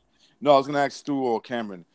So let me ask you: does he have like 2 separate contracts with the Zone? And Sky? The 2 separate contracts. Yeah, Dillian White's the same. So he's getting a lot of money. Yeah, living in America. So what is he getting? What is he getting, Stu? Like what? Fucking $45 million a fight? Well, in England, I think he's getting 30 million UK pounds, which is about $40 million. So that's separate from the Zone. No, that's I think I'm not sure. I think that's 30 million. 30 million is what he got for his last fight, I believe, on pay-per-view. That was without the Zone, right? Okay, Stu, or Cameron, Stu, here's a question. Which fighters is Eddie Hearn taking to the United States that everybody's complaining about? So I wrote down Anthony Joshua, which is the biggest name. Who else? Dillian White's definitely going to be going over there. Okay. You've Callum Smith. No, we don't know that. Well, okay, but hold on. Okay. No, what we're saying is, Butcher, it's not who he's taken over there. It's how the fact that he's literally not put any effort into any UK shows since they signed with the Zone, like at all. Like even towards the end of last year, the shows were shocking. Like you could tell it was declining. Even Sky Sports, they even Katie Taylor. You laugh at that, but Sky Sports love Katie Taylor. Yeah, he's got her over in America all the time at the moment. So just little things like that. There's a lot of young talent coming through that should be on our cards and should be getting shown. But Eddie Hearn's busy in America, so. Stu, let me ask you a question. Stu and Cameron, let me ask you a question about UK, the boxing scene over there. Like, you're saying that this should be there. You mean in prime time in the UK, right? Not. Yeah, of course. So these fights are still shown on Sky Sports. Yeah. Hold on now. So when you see like Joshua and Klitschko like at the O2, that was at the O2, right? Yeah. No, Wembley, that was. All right, Wembley. Yeah, Wembley. With is the UK? I know the pay-per-views are cheaper over there, I guess, compared to over here. But are they making more money on the gates over there or on the pay-per-view? Pay-per-view. No, the gates. The most expensive gates will always be Vegas because of the ticket prices. Yeah, the pay-per-views. Yeah, I think they'll make a few million on the gate. They do make a few million, but I think if Joshua does, I think he does 1.3 million pay-per-view buys. Say average at £25, £20 a pop. So that's like $30. So that's still a lot of money, isn't it? That's still like. Well, I mean, Vegas here, they pay a site fee to have those fights. Is Anthony Joshua? The promotion over there is not contracting for the O2 or for Wembley. Wembley or the O2s are paying a site fee for that fight, or they're actually being rented. They're renting that space from them. No, they don't pay. No, you have to pay Wembley. That's the difference. Okay, I see what you're saying then. For sure, These casinos, the reason they buy the fighters to fight their sort of thing is because they'll get it back in the casinos, where Wembley doesn't have any casinos.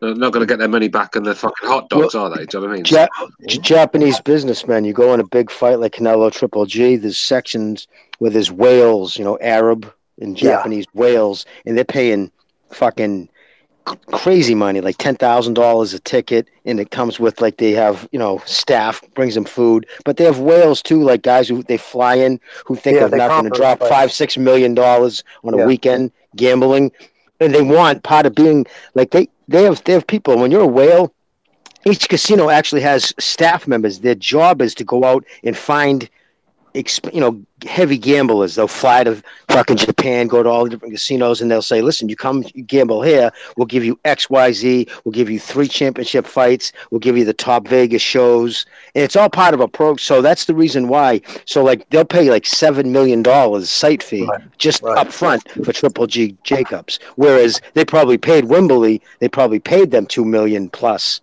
to have, because that's historic site too. Wembley doesn't need anybody to. They don't need anybody, so. They got the fucking Yakuza boys gambling.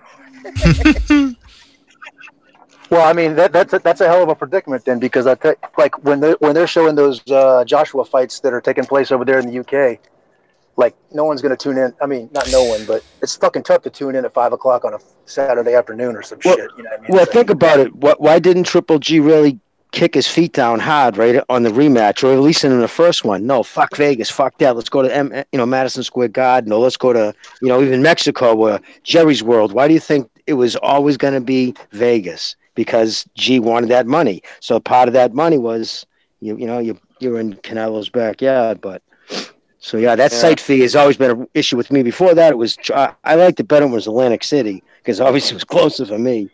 Right, I mean, $6 million.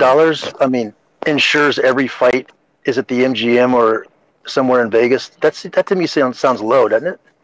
I don't know. Well, I don't know what the site fee was. That's a lot of money. No, I don't know what this. Right. That's what I've heard. $6-7 million. That's what I've heard. Yeah, I've heard that. I mean, it's I heard around that. Yeah. Yeah, it just seems to me like relative to like a, I don't know, depending on the size of the fight. Speaking of gambling, not to change the subject, I just had to go pick up a couple fucking envelopes for that college basketball shit. Oh, Johnny, man, you're out the other day. Honestly, I think I'm fucking done with alcohol the other night, man. I don't know how you survived, but I was a fucking state, right? I was out Saturday night. I came back, listened to this show. Yeah, I was fucking laid in bed, spewing my fucking guts up while I was listening to fucking Stu ramble on about Precise. I was like, fucking, what Saturday night this is? Fucking, my missus was there fucking rubbing my back. She was fucking pissed. I was like, rubbing your back. She was I was in the toilet, right? I was literally on my head over the fucking toilet. She comes in from the back and goes, "Get the fuck out of here, will ya?" Like, she was rubbing your back while you was in the toilet? Spewing up, yeah. God damn, Cameron. What, Stu and Precise were going at it? What, a good debate? I fucking missed it. Cam. No, you did miss much. Cam, no, I was the same way on Saturday night, bro. I remember you had texted that on the fucking Hangouts. I was like, yeah, I did the same thing. Yeah, man, it was fucking. The thing is, like, some guy, I went to this place and this club, and some guy put £200 behind the bar, and this guy, now the DJ was like, whoever gets to the bar first gets 3 Jaeger bombs. I was there just fucking chugging 5 of them in about 2 minutes, and I was like, I don't feel great. I was on the fucking vodka straight away. There was no beer, it was just straight on the spirits. And I came back that night and I felt vile.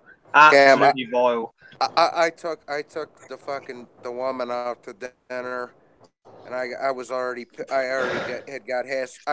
half pissed up with my dad. I was shooting pool and shit with him. So then I took her out to dinner, and then I fucking went. I was standing out in the cold in my boxers, pissing with a cigarette in my mouth in the bushes. That's how I was fucking drilled. Someone's donated. Yeah, Gonzalo in the chat, thank you for the contribution. And Gonzalo says, great show. I agree.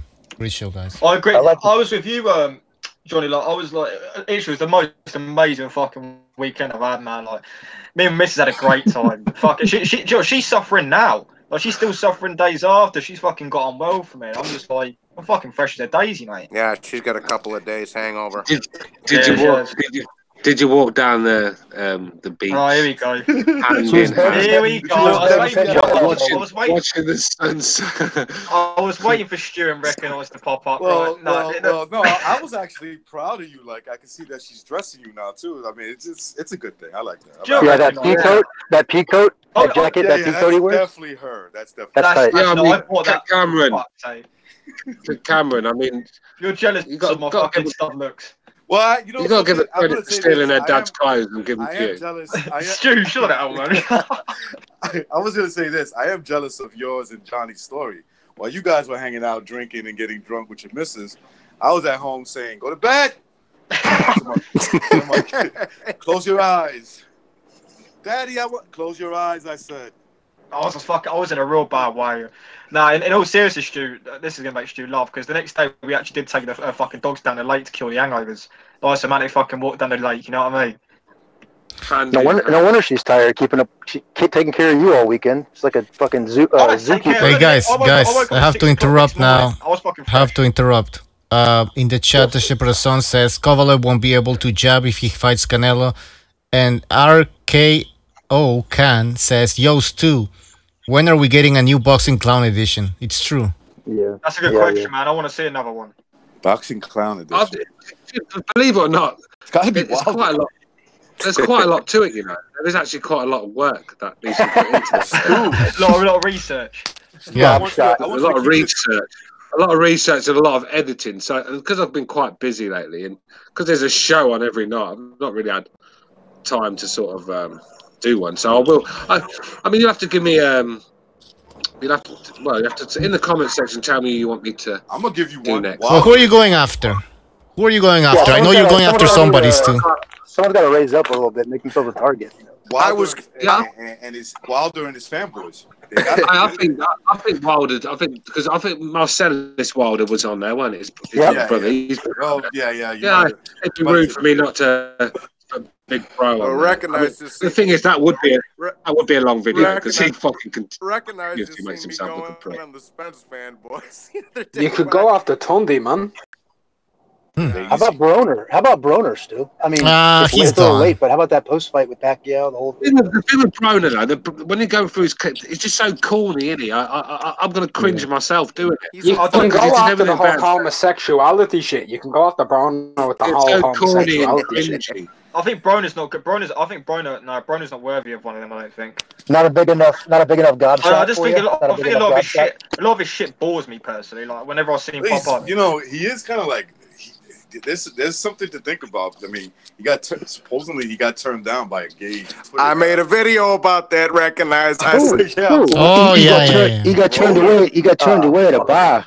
He got turned away at a bar. They wouldn't let him in. Him and his boys. Actually, it was Giovanni Davis. And then he was walking down Miami, down the Strip, where all the cars drive up and down Boulevard. And acting a fool. He punched somebody's hood of their car, and they ended up handcuffing him. But they ended up arresting him. Man, Miami. Hold on now.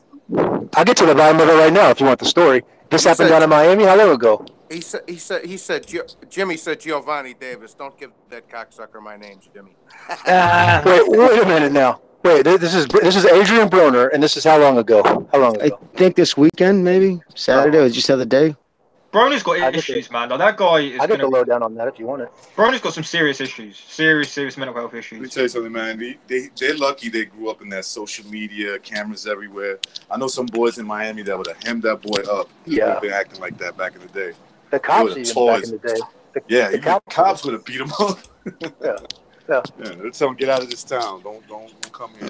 Well, they pick their spots, people like that. Yeah, of course they do. You know what I mean? Believe me, if that was a fucking carload full of Hell's Angels, you think he would have punched the hood? It's like you know what I mean? Remember Tekashi 6ix9ine before he got locked up? He goes to Chicago. That fucking imbecile, He's like, I'm in Chicago, but there's cops all behind him. I'm like, dude, you know, if you was in Chicago, you would come up and listen. Stop it, bro. If Tekashi 6ix9ine wanted it, he would have got shot in the fucking head, bro. The thing about Broner, the thing I hate about Adrien Broner, the only time what is that noise in the background? It's Recognize. The thing I hate about Adrien Broner, the only time he wants to let his hands go is when he's on the street, fucking whacking, running, boxing and getting paid for it. The hands are. Oh mate, the hands are explosive when he's outside a nightclub knocking out some face. You're right. Yeah, you're right. It's more of a sad story than a funny thing. And what to me is the really bad part is Broner. I mean, he's an afterthought. That dude has been so exposed. But Davis is always with them. You know what I mean? That kid's supposed to be in the prime of his career. What the fuck is he out getting drunk, acting like a knucklehead? So obviously his I'm taking it serious now was a crock of shit, because anybody taking their career serious stays hell and gone from Adrien Broner. That's the call you duck. That's the fucking mute. Adrian's calling. I'm in the shower. Fuck off. Get that fool out of here. In the shower. I mean, Jimmy, if you want to make anything of yourself, you just best stay away from that. Exactly. You no matter what, it's not gonna. Because listen, he's a fucking insecure knucklehead. He has to have attention drawn to him because he hates himself so much. It oozes out of him. So they get drunk and he has to act the fucking fool because he always has to have attention. And it doesn't matter if it's good or bad. He just needs the attention. But don't start him in the shower though. That'll just encourage him. Hey, listen. The thing about AB is, though, the thing about Davis is that he's always shit-faced at the PBC events, though. At the PBC events. Him, Broner, and Charlos, the three of them. And the tall dude, too. He was in the other tall one. There's Spence, too, and there's Easter Jr. Yeah, he's one of the running mates, too. But as much of a fool as those three do, man. Stu, go ahead. He's kind of quiet. You know what kills me? Hold on. Stu wanted to say something for a while now. So, Stu, go ahead. No, I'm all right, man. I'm all right. I heard you were screaming and shit. And all right, go ahead, Johnny boy. I'm sorry, but I was just gonna say what kills me about fucking Broner, like he gets his ass kicked, and then he's like, "Oh, I'm going back to the street life," and ooh.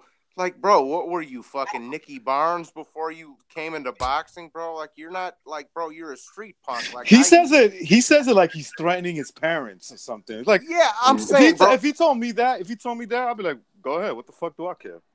I mean, like, hang on. If you're a young fighter, right? If you're a young fighter and you want to make something of your career, you know, Adrien Broner is the first person you need to shut out your life and stay well clear of. It's just honestly, it's like being a heroin addict. It's like being a heroin addict and going to live on a poppy field.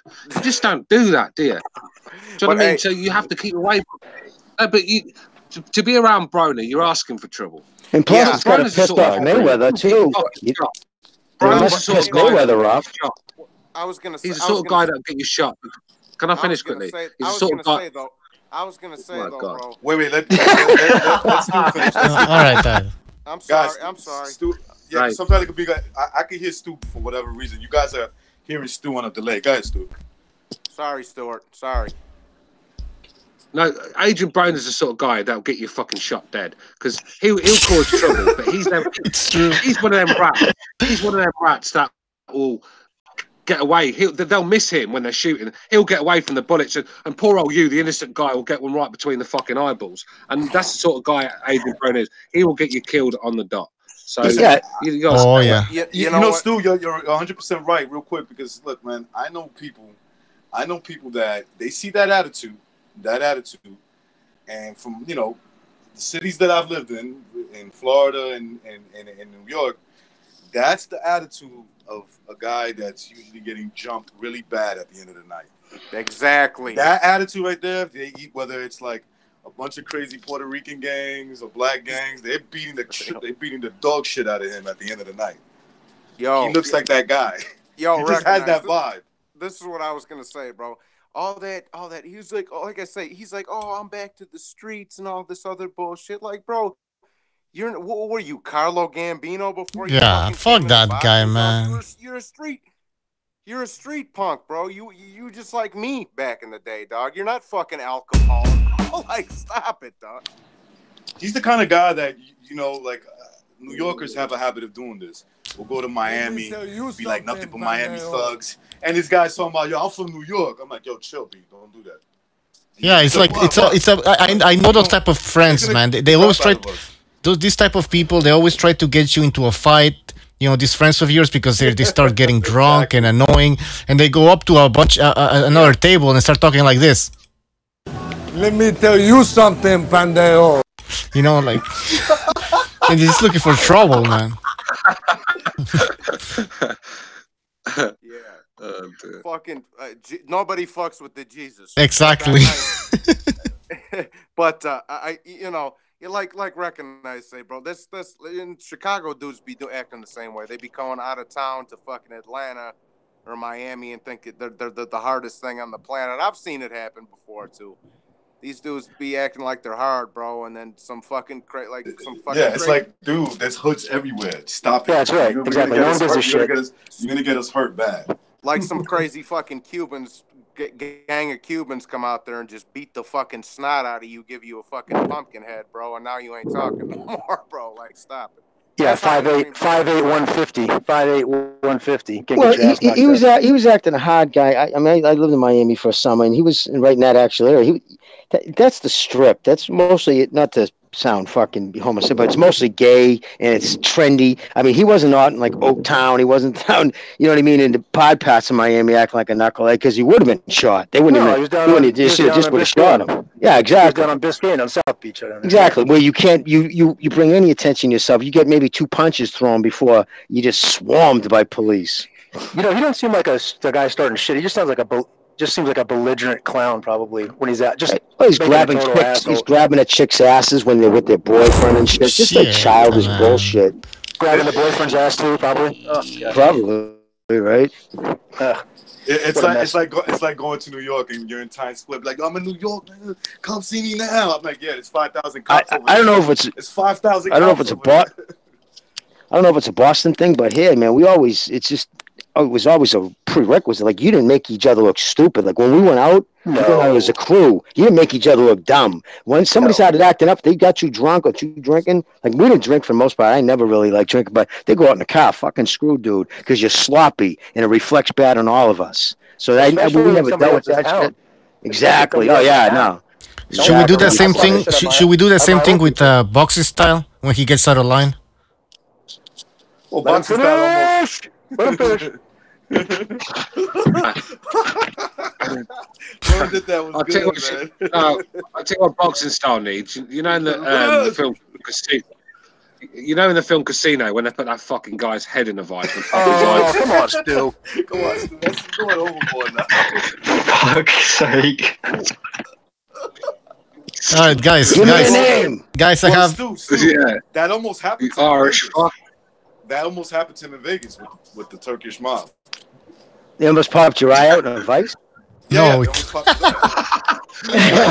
That was Tony Spilatro and Chucky Nicoletti.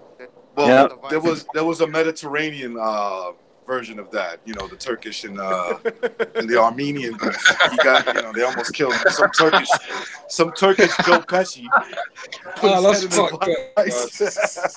That's fucked up. Hey guys, I gotta change the topic here. And his eye popped out by a young Turk. Yeah. Hey guys, I gotta change the topic right now. What's up, Bucho? Thank you, Pete. Malignaggi said the following: I'd love to fight Conor McGregor in a bare knuckle fight, but the chance. Let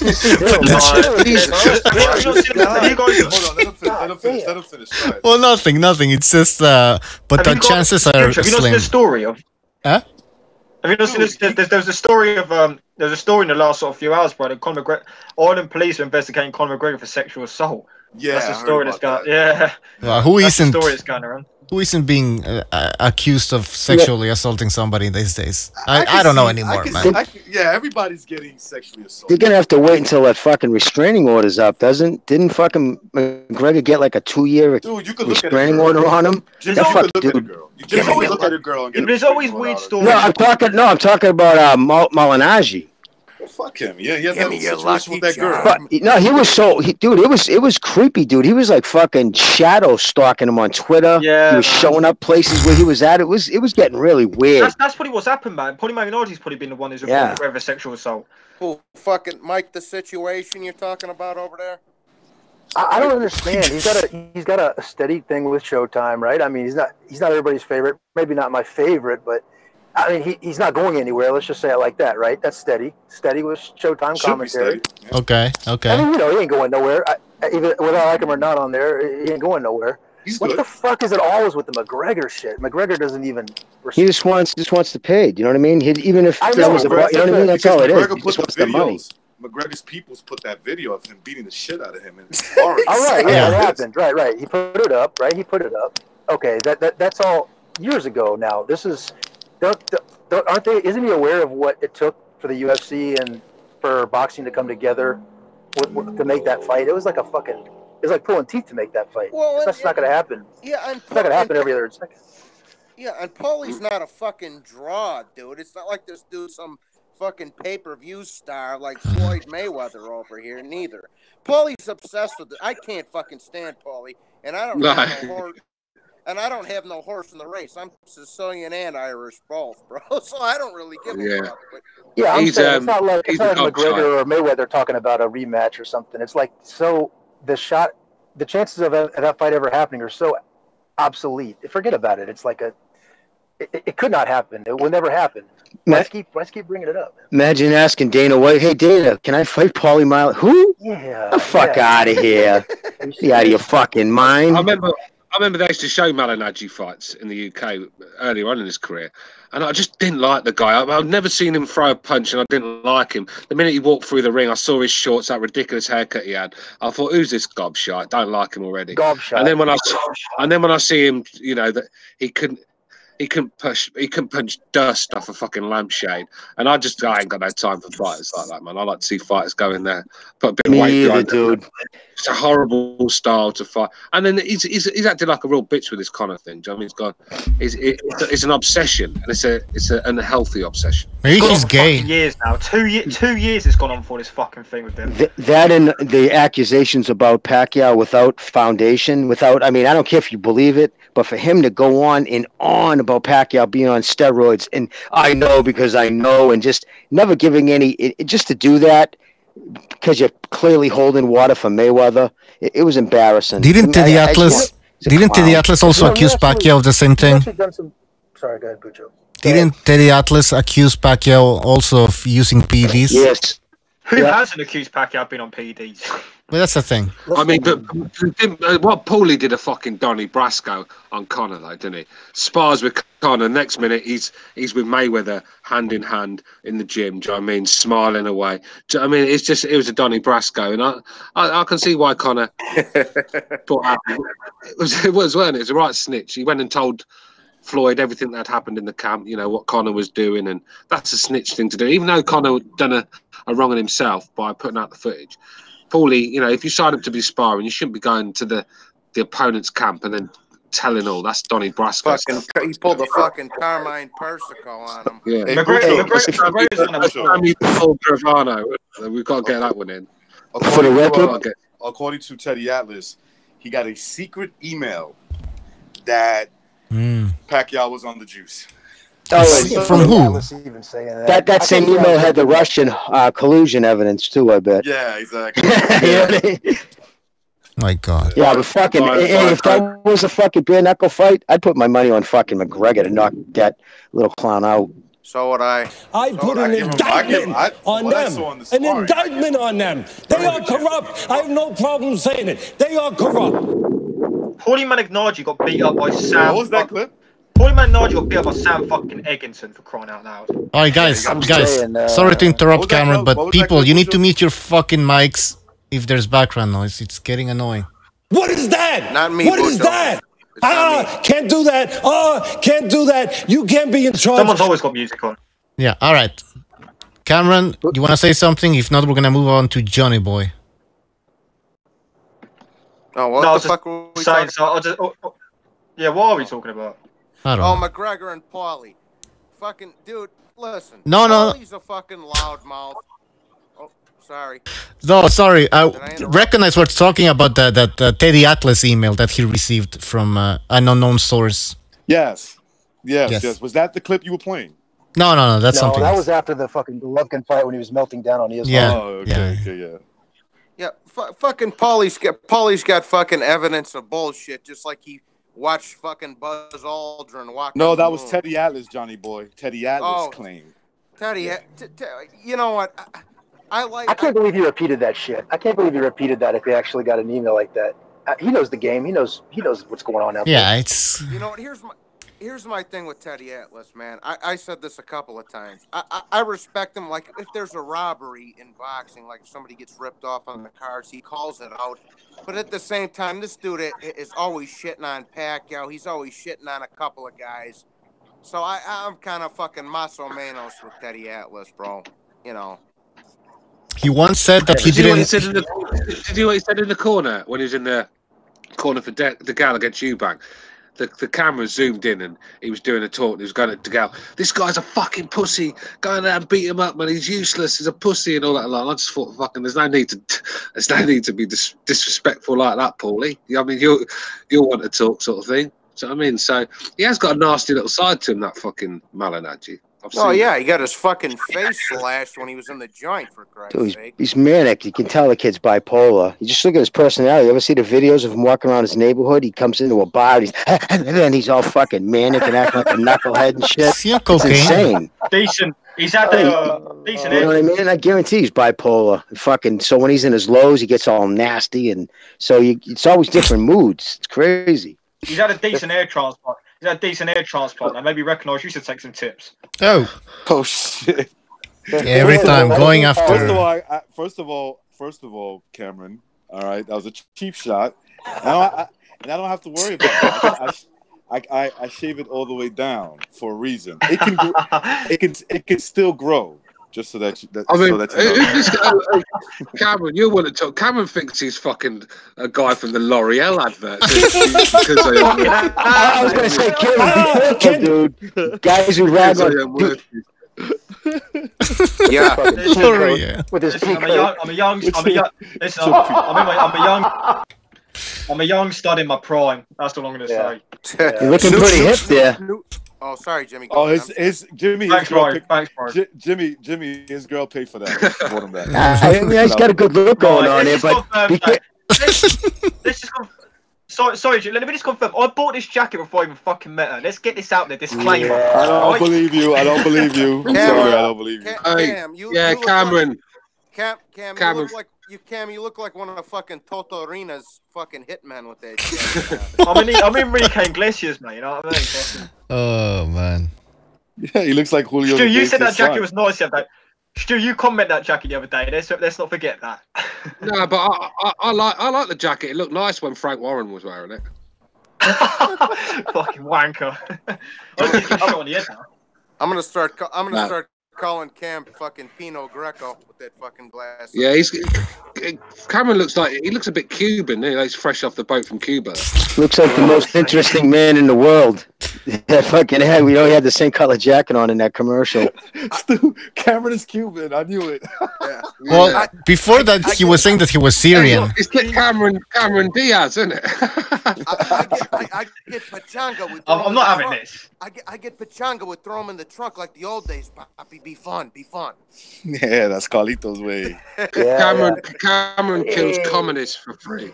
Cameron kills communists for free. Look, I'm not having this, guys. Come on. What nationality are you besides, like, obviously UK? I mean, your heritage. Yeah.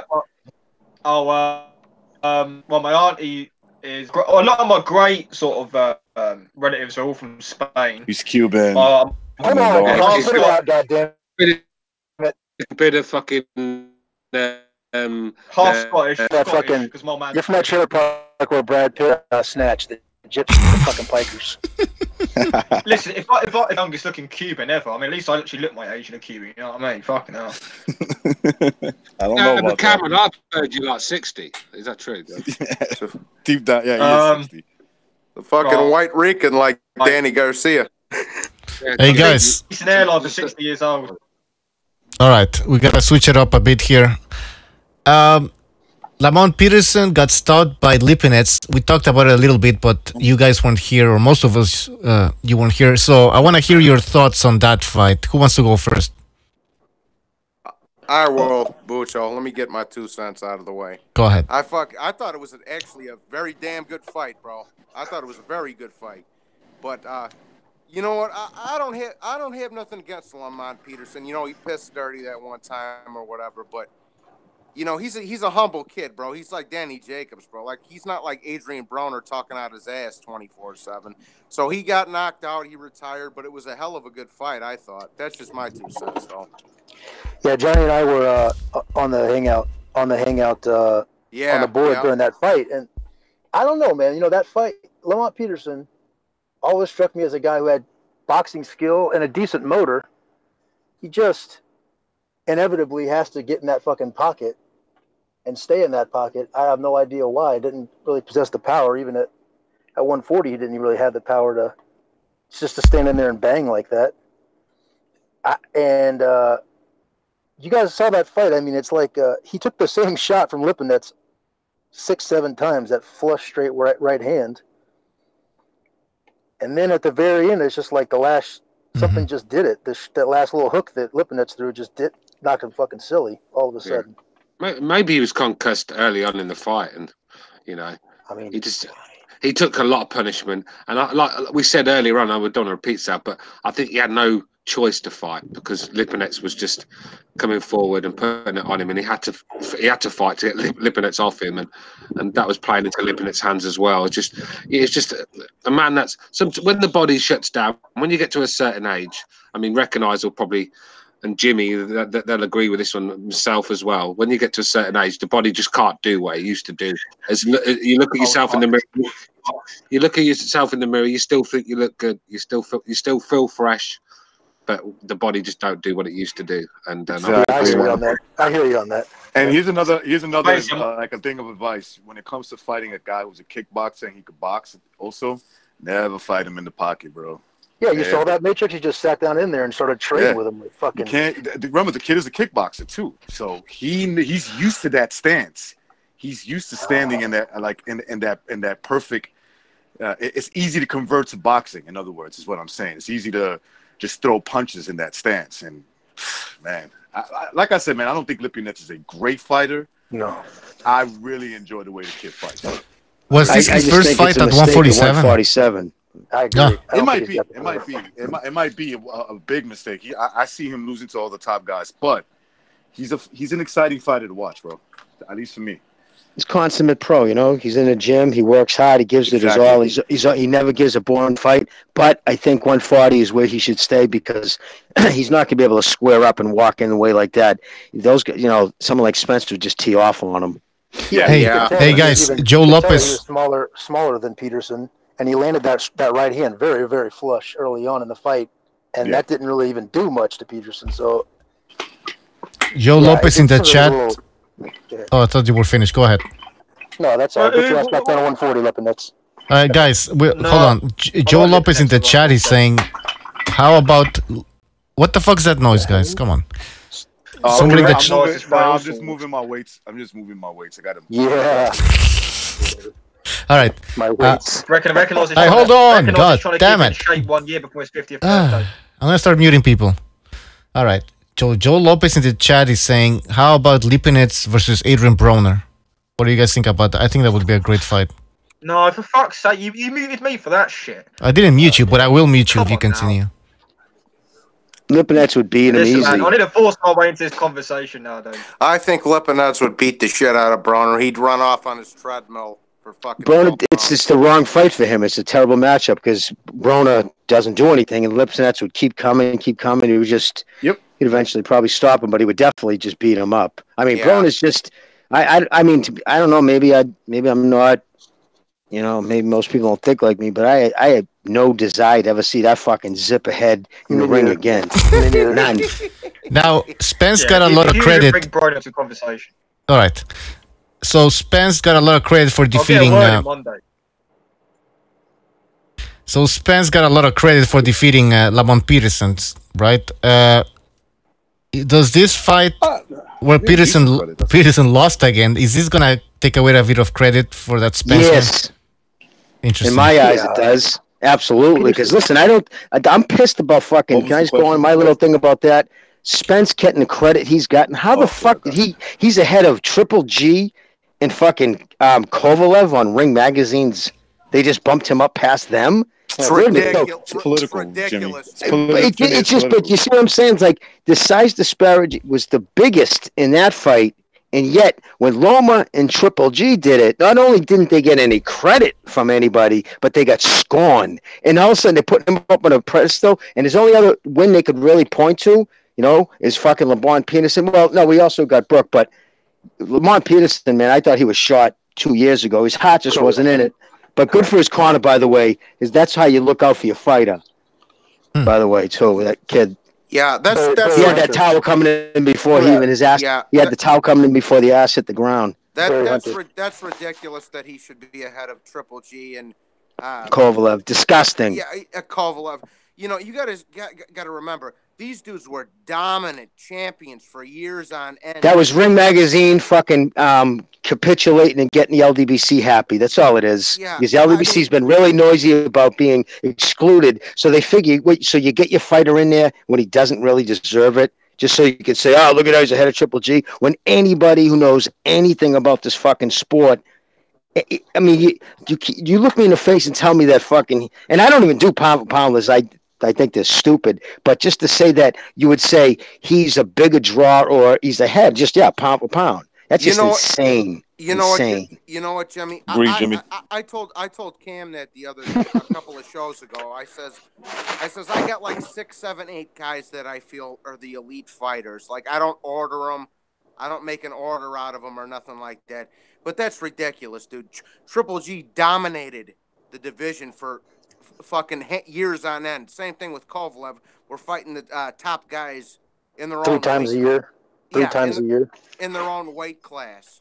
And this dude, and he didn't even stop. He didn't even stop that fucking. Garcia was a flabby fucking skinny dude. It was crazy. His titty. I mean, he's fucking. I'll tell you what. If you see the what did I see the picture of the father's face when Mickey? And I think Stu touched on this. His cockiness, his fucking smugness when he was coming into the ring, and for the fact that douchebag, and that pisses me off because at the end of the fight when he turned around and said, "Oh, you know what? I come up 2 weight classes and I, really bust my ass, and nobody else wanted to fight him," and he's starting to say like, "Give me props for the effort." Yeah. No, fucko. Yeah. Because going into the fight, he wasn't on your league. He doesn't belong in the same fucking ring, and this wasn't hyperbole. He was saying that when he was sparring, when his kids holding up iPhones. He was saying it when he's talking amongst his boys, cracking jokes, and fucking even, I mean, he coached Steve Kim. He got Steve Kim to believe it. Steve was down there, I guess, enough watching him. And just his confidence in the way he was talking. I don't know. That's what I told Steve. I said, I think he got you believing it. And for him to turn around now and say, "Oh, well, you know what? I'm happy with my performance." Really, dude? Because you got humiliated. Well, Jimmy. You barely won like shit. Mikey Garcia always knew that he was going to be what was going to happen. If he lost, he was always going to go to the I moved up 2 weight divisions, so he had nothing to lose. Is what I'm trying to say. In his mind, he was playing with house money. And how do you get exactly? So how do you credit a fighter whose opponent is a nothing to lose opponent? It was. Yeah. You know what I mean? Like to give Spence prior to that fight, didn't Ring Magazine was even on the top 10, maybe 10. So he jumped 5. He went past all those guys off with that performance. Off that, exactly. It's it is what it is. It was here. Crawford isn't the only American black fucking fighter anymore. You know what I mean? And nobody else gives a fuck. You know what I mean? There's Ukrainian, there's England. Who gives a shit? It's just like if they're not represented, the LDBC goes fucking berserk. It's turned me off, dude. I don't even go on Twitter anymore. I really don't. Fucking disgusting. Well, you know what drives me nuts about Mikey, man? What? Is here. He jumped up to 140 and fought Lipinets for a vacant title. Then he goes back down to 135 to unify with Easter. Okay? And then from 135 he jumps back all the way to 147 to fight Spence. Well, what the fuck was the point of going down to 135 to unify then? Like, dude, you should have been fighting fucking Lomachenko for undisputed to begin with. Like Didn't he fight Broner? Didn't he fight Broner after that, though? Was Broner in between there, or was that before? I think that was before. I believe. I remember. Yeah, because he went life and death with Lipinets too at 140, and he even said after the fight, he said, "Well, I felt comfortable, but I'm definitely better at 135." And for him to turn around, so just you don't believe anything comes out of his mouth. He contradicts himself, but to see him be that confident and he thought he was going to win. There was no doubt about it. He went in there thinking he was going to school Spence. He really did. And now what's going on is that Mikey's saying that he won't go back down to 135. So that fight with Lomachenko would have to take place at 140, I'm assuming. So he wants that advantage over. He wants nothing to do with that fight. He never does. He won't have. He's not going to happen. Lomachenko will box his head off. Yeah. He knows that as well. fucking I bet you'll that. stop him too. God, I wouldn't be surprised. Garcia knows that. Garcia knows that. Go ahead, Cameron. Let Mikey go and be a cop. Yeah, Exactly. I think depending on what his take is from this fight with the pay-per-view with the upside, you might not never see this guy again, man. I think he just promoted that fight. I think this is the first Fox promotion where I gotta say, man, just like Matrix, you know, I take it up the ass from my cable company every month for no reason. Never watch it. Fucking million channels, a bunch of shit. Yeah, bro. I'm thinking about I'll tell you this, though,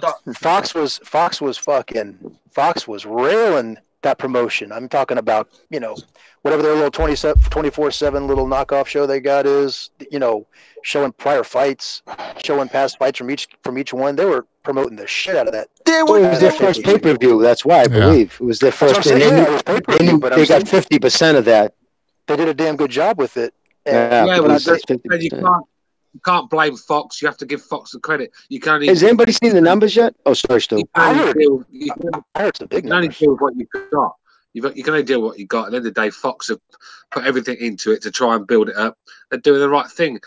Al Heyman's feeding them garbage. That's the problem. No. What I'm saying is, number one, I heard numbers like 400,000. I heard it's 300, 400,000. No chance. I don't. Do you know what? I'm not really bothered if we don't see Garcia fight again. So because the fact that he's not going to fight the fights that we want to see, he should have been looking at Lomachenko. He's never wanted Lomachenko. He's done in that fight. And, if he wants to hang about and stay at 147, I mean, nobody wants to see him on 144. Nobody wants to see him at 147. No one. Cam, he didn't want to fight Linares. He didn't want to fight Gamboa. He didn't want to fight none of these dudes. He's a duck. He's a cherry picker, man. I used to be a big fan of Garcia, but he's a cherry picker. My point though, is to what Jimmy was saying, was to see him walk in after the snack gym, the promotion, the putting on weight, the power. He looked like fucking regular old Mikey Garcia in there, did he not? I mean, he looked like Mikey's always looked. Just Flavia. Yeah. Once you hit buy on the fucking cable box, then I think that he feels his job is done at that point. All right, guys, give me 2 seconds because we're gonna go on Block Talk Radio soon, and I just want to say, if you guys could read comments from time to time, so that way I don't have to interrupt you guys, and you can read some comments and incorporate the people in the chat. I got you, Bucho. That's the Shepherd of Sons has just said it the best. Mikey Garcia cherry picked titles. You look at who he beat for the titles. I mean, it's like a cannon. Who the fuck was he? Lipinets. You know, before that fight, nobody picked Lipinets to win that fight. Fair enough, it was a close fight, but nobody picked Lipinets. He's cherry picked all of his titles, Garcia, actually, throughout his career. Yeah, but Adrien Broner. Spence is now riding out with this narrative as like after the Lomachenko Rigo fight, to where I could have used my size against him, but you know, I outboxed him. I decisively outboxed him, as if he wasn't going for the knockout. You know, he admits he went for the knockout a couple of times, but fuck, I seen him. That Garcia win's not even that good. Like the Spence's win of a Garcia is not even a good win for me. Oh, like anywhere. I don't like how afraid he was of Mikey's power. Man, he was treating that right hand like it was fucking kryptonite. Yeah, after him on three separate rounds. I seen him come out after him. The seventh round for sure.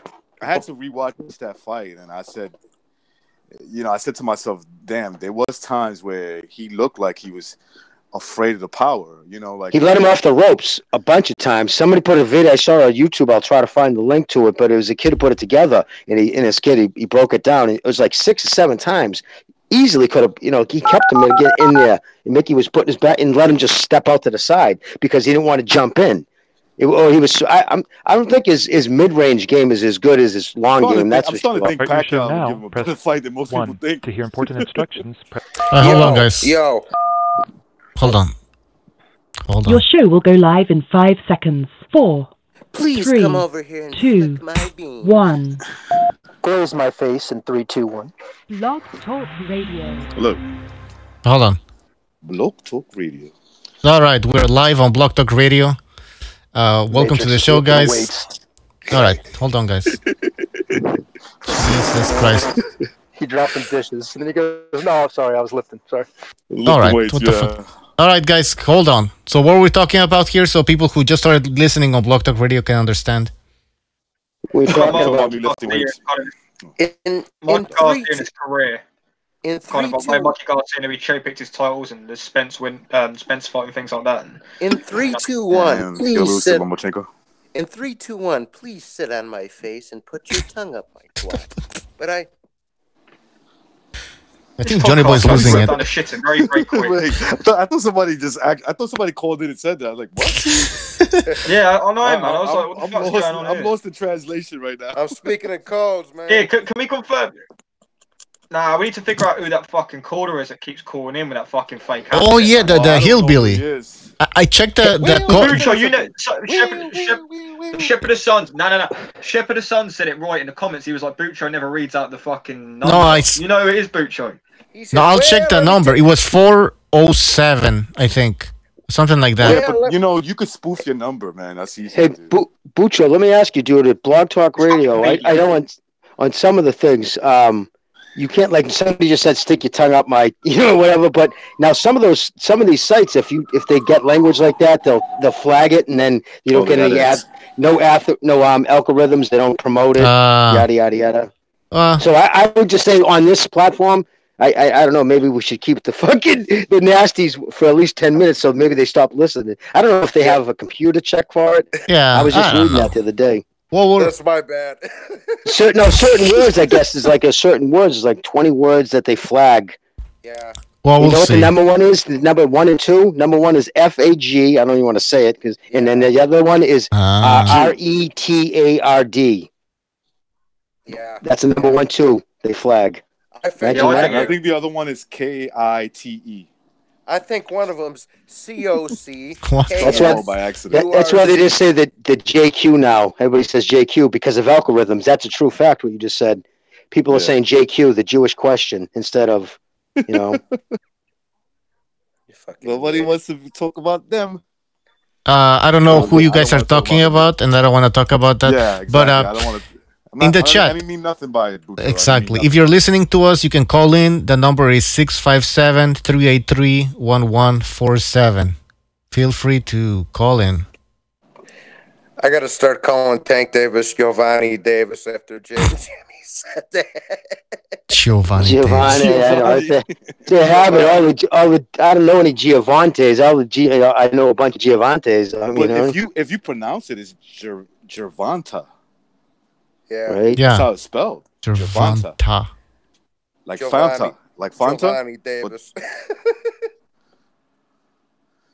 He's a strange kid, man. I wish him well. Good luck. Everybody knows.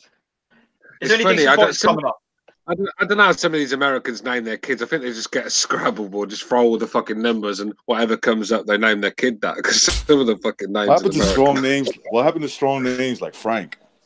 Yeah, what happened to John and Patrick and fucking Ted? Well, in the 90s, they just started black people started throwing A's or at the end of names, which was cool. They just wanted to change it up. But sometimes they got a little too crazy with it. I don't think that name's bad, Giravante. I can't even pronounce it right. Stuart, let me tell you what George Carlin said. He said, George Carlin, one of my favorites, he says, what happened before he passed away, whatever, in the 90s? He's like, what happened to all the good boys' names? Now everybody's names is fucking Blaine and Blair and Tucker. He's like, I bet you 9 times out of 10, Johnny, Frankie, and Anthony beat the shit out of fucking Tony, Tucker, and whatever the fuck. Tucker. No, here's a funny one. There's like a little Spanish phenomenon that's happening in New York and Miami and places like that, where you'll see like the most typical Spanish last name. It'll be like Rodriguez, Perez, something like that, right? But you look at their first name, it's like DeAndre Rivera. What? What is your name? DeAndre, and your last name is what? Rivera. What happened to these Andre Rodriguez? Deshaun Ramirez. How about when you call customer service though, and you're obviously talking to somebody over in like India, and they say this is Suzy or Frank. They took all the simple names over there. Yeah, they switched it around. Yeah, they catch me off guard with that shit. Hello, Steven.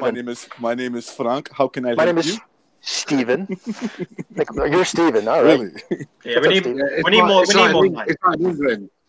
It's like the English names, like they'll Harry and Peter and things like that. They never use their real names. The Sikhs don't. They've always got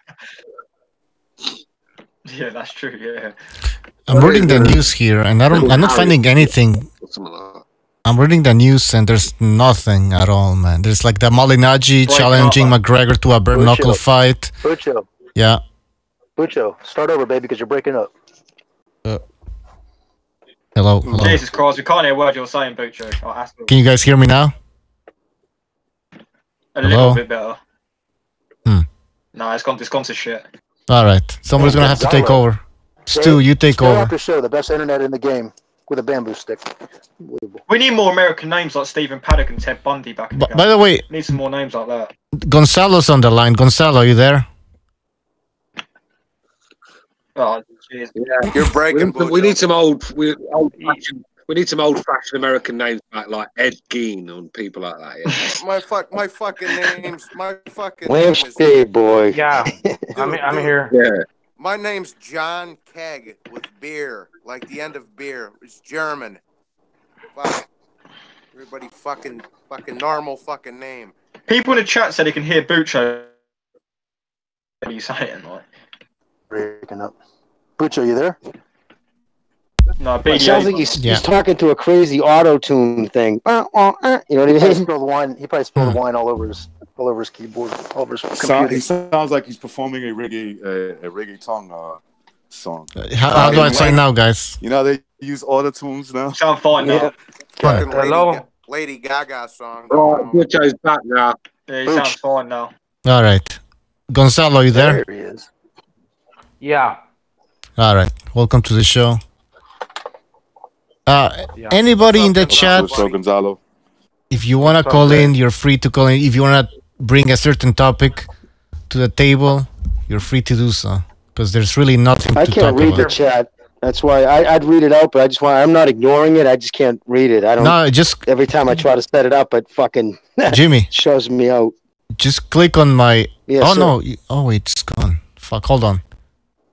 If you guys click on my name, you can see on my icon. You can see the chat. There you go. Okay. See, Jimmy. But you took it off though. No, it's back. Do you guys see the chat? Okay, there we go. Nice. Yeah. There we go. Now, okay, thank you, brother. There we are. Problem. All right, guys. All right, let's all start reading at once. Yeah, all right. I got a comment from my boy, the Shepherd of Sons. He left on the last podcast. He said that Pacquiao needed to drop the belt or fight Spence. I left the comment and I said, since when did the WBC regular belt become so important? Because people called it the paper title, but that's good because it just shows how Pacquiao needs to drop the belt. Nobody cared about that belt before. That title sucks. Gonzalo. Yeah, but people are saying, "Oh, he needs to drop the belt or fight." For what? Yeah, what's up?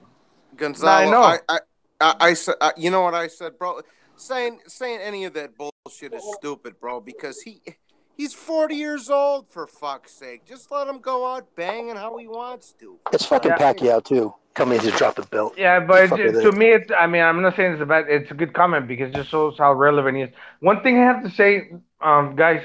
So Spence, when did he become the pay-per-view king? Supposedly, like beating on Mikey Garcia could be given credit at least for 50% of the pay-per-view buys, I believe, maybe even more.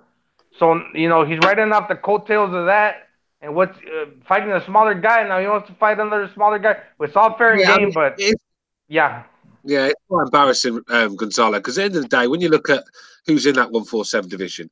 For Errol to fight, and especially with PBC as well, you've got Porter there, you've got Furman. There's options for him, and he's going after the old guy that's had 65 fights and more, whatever he's had now. Do you know what I mean? It just seems like a coward move to me. Go after the old guy and leave the fucking young lions be, sort of thing.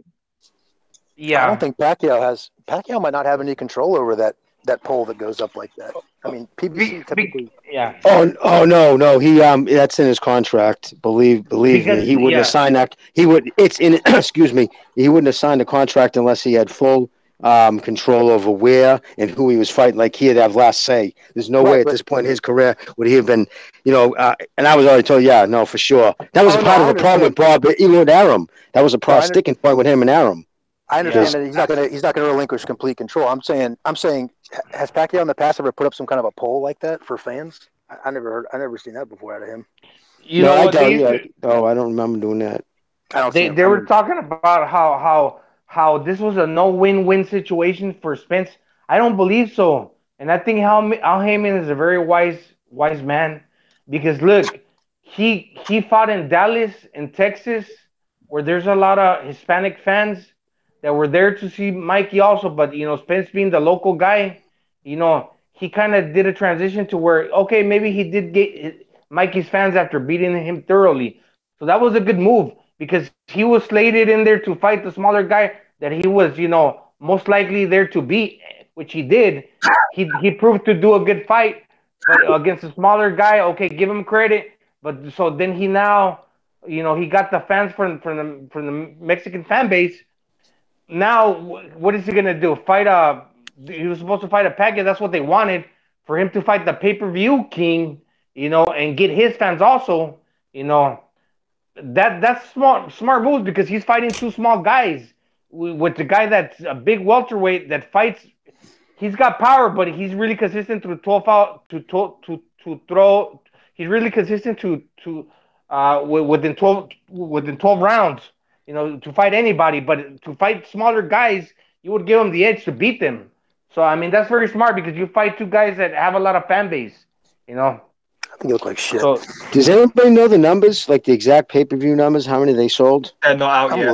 Let me look into this. I'm going to go on mute and check this out. Are you on about the Spence Garcia Jimmy, I heard 300, anywhere from 300 to 400K. That's what I'm hearing. Are you talking about the Spence Garcia ones? Yes. There's 300 to 400,000. If that's true, that is insane numbers, man, for that fight.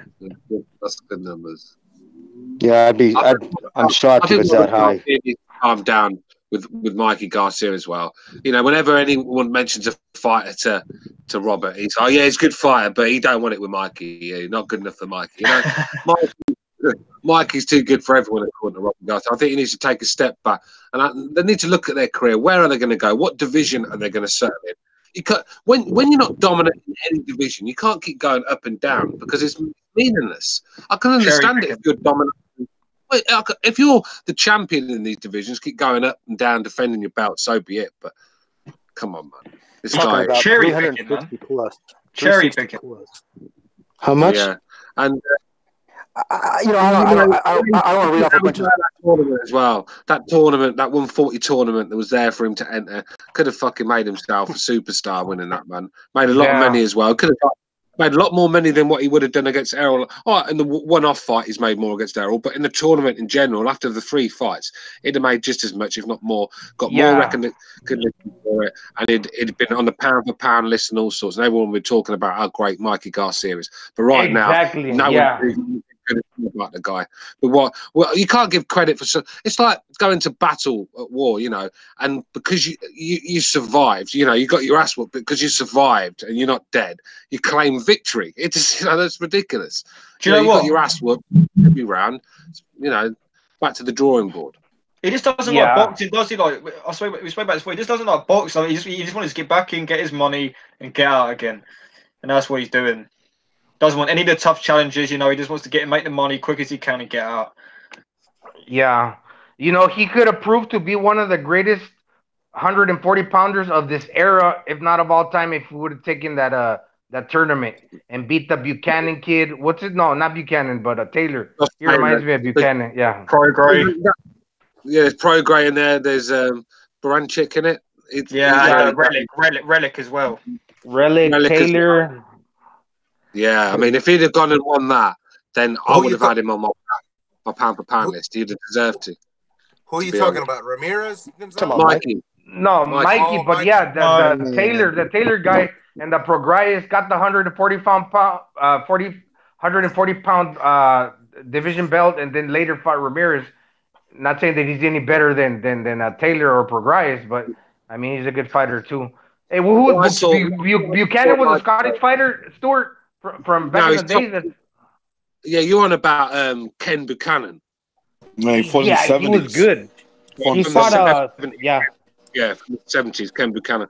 But what I saw of Mikey the other night against Spence, I don't see him beating any of them guys that's left in that tournament. I don't. Relic maybe, but most of them look like shit. Let's be real, man. Mikey did shit. Mikey did look like shit to me. Really bad. I mean, it's not like size was a major factor. It was just his boxing skills looked terrible, slow and lethargic. He was off balance quite a bit as well. He was like lunging in, just couldn't find the range. Just a horrible performance from start to finish. At the end, by the end of the first round, Stu, you could tell right by a footwork, you could just see how much faster Spence was. And once you saw that was it. That was a long night right there. If that dude, the bigger dude, is going to be quicker than you, you're done. You got nothing. We're on the chat on the hangout, and I go, man. As soon as Spence realizes that Mikey ain't got nothing to keep him off of him, it was about the fourth round. As soon as that left hand up and down, mixed up like that. As soon as he started landing that and realizing Mikey didn't have nothing for him, that was a one-sided fight. I just don't know why he didn't finish him. You know what I mean? You're right. In the fourth or fifth round, he actually would press him, and then he'd start backpedaling on his own. Spence would start moving backwards. Exactly, dude. No, rewatch it. I'll try to get the name of that. It's crazy how many times he let him off. It's so and he jumped back violently when the kid, he would faint. Mickey would faint, and fucking Spence would throw his body back. I'm like, wow, you definitely don't want to get caught. Is he either cracked that hard, or did something happen? Is something in your mind? Sometimes kids get clipped in training camp, and it's just in the back of the head a little bit. Well, I don't know if that happened, but I know they're talking about him sparring a bunch of bigger guys. I can imagine maybe if he was in there. Yeah, they said exactly. They said they was sparring middleweights and shit. So maybe one guy got a little pissed off because he was getting schooled and caught him with a fucking shot. I'm sure if you're sparring a middleweight as a welterweight, I'm sure you're going to have to take a few steps back every once in a while. I thought it was out of habit, but towards the end of the fight, he was trying to knock him out, and Garcia was flat out just smothering him. He was just leaning and smothering him. But he raised his fist at the end of the round, though. I could believe that. That was the best. At the end of the round, I'm still here. Like, are you shitting me, dude? That was the most energy he showed in the fight. The pump fist at the end of the rounds. I mean, this guy. No, but the thing is, most people would go out on their shield, warriors, especially Mexicans. How often do you see Mexican? He'll go out on the sword, man. Not this fucking guy. This guy was just happy to survive. Not once did he change up the pace. Not once did he get inside and try anything. Try to land a fucking lucky shot. Nothing. He just did the same things, covering up, just looking at the clock, waiting for it to tick down. That's basically what he did. And he's going to go around telling everyone that. That he's survived against a monster in the welterweight division, and he's gonna play on this. And for me, it's a loss. Exactly. He only did enough to survive. He didn't have anything else to bring to the table to fight him off. Yeah, he didn't upset the tempo, but I do give him credit for taking the advice of his corner and fighting on the inside. But what does that tell you about Spence? Okay, he had to readjust from fighting him on the outside and throwing that jab to fighting him on the inside. But it wasn't just enough time for him after Mikey readjusted to knock him out. So you can tell Mikey, you can tell Spence that it takes him a while to readjust. So how will he do with somebody that readjusts with him constantly, like a Terrence Crawford that shows you this, that shows you a different look, that's more versatile. Yeah. Chris Gonzalez in the chat says Mikey could have quit, but he wanted to finish. That's heart to me. So what do you guys think of that? Is that heart basically surviving? Dude said that, John Gonzalez? Yeah, in one regard. I'm sure Gonzalez is trolling, but... Yeah, in one regard, it does show you heart, but not completely. It does show you in one regard. He showed durability because at some point... Spence was unloading on fucking Mikey. Like, he was really fucking unloading. And Mikey took the punches. You know what I mean? And actually, Spence got tired after that. Is Spence a good puncher as we think he is? But that's the thing. Is it Mikey? You Is know, it Mikey who's very? Exactly. No, I think he's still a very good puncher. I think for some reason he showed Mikey Garcia far too much respect. Way too much. I don't know if Mikey hurt him, or I don't know if Mikey did him in the mind games with these. But I thought he was just expecting Mikey to come out with these matrix skills that he was talking about, and it never happened. Sort of thing. I don't know why Spence. I saw Spence taking a lot of his shots, but I think the time he started putting a lot into his shots at the end of the fight, he'd done a lot of his energy. So if he would have started like that earlier, he could have got Mikey out there. But Mikey's got a head like fucking the rocks of Dover. I mean, it's just fucking concrete. Look at that fucking head. I got a question for Stu. Stu, who do you believe has pound for pound? Pound for pound, who do you believe has more power? Spence or Canelo? Pound for pound. Oh, Canelo Alvarez, I shut up a doubt. Canelo has more power than him, pound for pound, and in reality, period. He's just more explosive, huh? More, just way better. The thing with Canelo, technique. He lands the technique and the accuracy. It's not just anyone can punch hard. Well, not anyone, but a lot of fighters can punch hard. But it's the technique and the accuracy that also brings the pain, sort of thing, should we say? And that's what Canelo does. Let me add something to that, Stu. When somebody moved up and fought Canelo, he knocked them fucking out cold. When somebody moved up and fought Spence, they went the distance. Okay, now styles make fights and all that, but you know, Canelo's the harder puncher, bro. The harder puncher and the better puncher. He just knows how to. Yeah, because listen, this is what I think. A guy like Lomachenko, they'll finish those fights. A guy can shell up all he wants. He's not going to survive that. Exactly, Pete. That's what I was gonna say. Listen, you're welcome.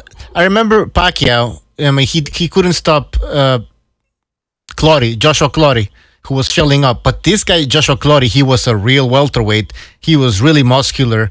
I mean, he was bigger than Now, in this scenario, we're talking about welterweight in Spence, who is probably a middleweight, fighting a skinny, flabby lightweight, who was shelling up as well. But skinny, flabby. Yeah, but he was shelling up, and I don't give a shit if he's shelling up. Spence should have taken him out. He should have knocked him out or stopped him. I mean, fuck, I don't care if you're shelling up, man. You're that big, Spence's punches were getting through his guard. I agree. So he should have knocked him out. Yeah. He wasn't completely shelling up. He was just parrying and blocking the shots. Now, what's it called? The Ghanaian guy that you were talking about, Clottey. He was really shelling up based on his muscle, on his high guard. And he's big. He's much bigger than Pacquiao. Listen, Clottey had just the body type. I don't know how you describe this, but his arms were the Star Trek force field that I was talking about. Oh no, it's not that Gonzalo. Beat me up, Scotty. Well, let Pete finish. Let Pete finish. Go ahead, Pete. Let Pete finish. When Clottey shelled up in that fight, it just seemed like his arms were so fucking long. His elbows went down to his belt line. He protected his entire body so well. But forget about that. How about who hasn't tried to show up against Golovkin? I mean, how about Lomachenko when you guys show up and he pulls that hand swipe shit? Yeah. I mean, I remember the first time I ever seen him do that. I go, what the fuck did he do? I love that, man. I love that. He's not going to have it. He's not going to have it. You're not going to show up. Just put an Abztract in there quickly, because he's been here about 5 minutes. No one's got him in. Quickly bring him in, and then we'll carry on. Yeah, basically, Clottey was like turtle mode. You can't hurt him because he just shelled up. The definition of shelling up. Gonzalo, hang on a sec, brother. Just want to Abztract. Are you there? Yeah, man, I'm here. How you doing? He's been there for 5 minutes. No one's brought him in. So I didn't see him. How you doing, Abztract, buddy?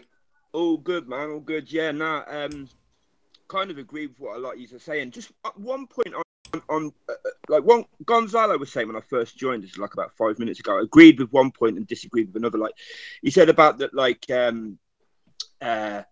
the Spence is in a pay-per-view style, and that's true, because if you look at the Kell Brook fight as well, like Kell Brook was the reason for like whatever success that fight had as well, because if you remember at that time, Kell Brook was kind of like, even though he'd lost to Triple G, especially here in the UK, he was seen as like he came out of that fight looking good because you know, his corner stopped the fight and he didn't, and the perception was that he'd given Triple G a little bit of trouble. That, you know, those of us that know boxing know that he didn't really hurt Triple G or anything. And like you guys say, that's what you know, a bigger guy does with the smaller guy. But on another point, Gonzalo said that, you know, there was a lot of Mexican fans there, and that like it was clever stuff from Al Heyman, you know, like, to sort of like get some of the fans for Spence. I don't agree. I don't think people really. I mean, the perception I've got from like online and comments and Twitter and whatnot, don't think people really didn't respect that. Like, you know, like so like the Mexican fans are going to be behind Spence now because they beat up a little guy, their guy.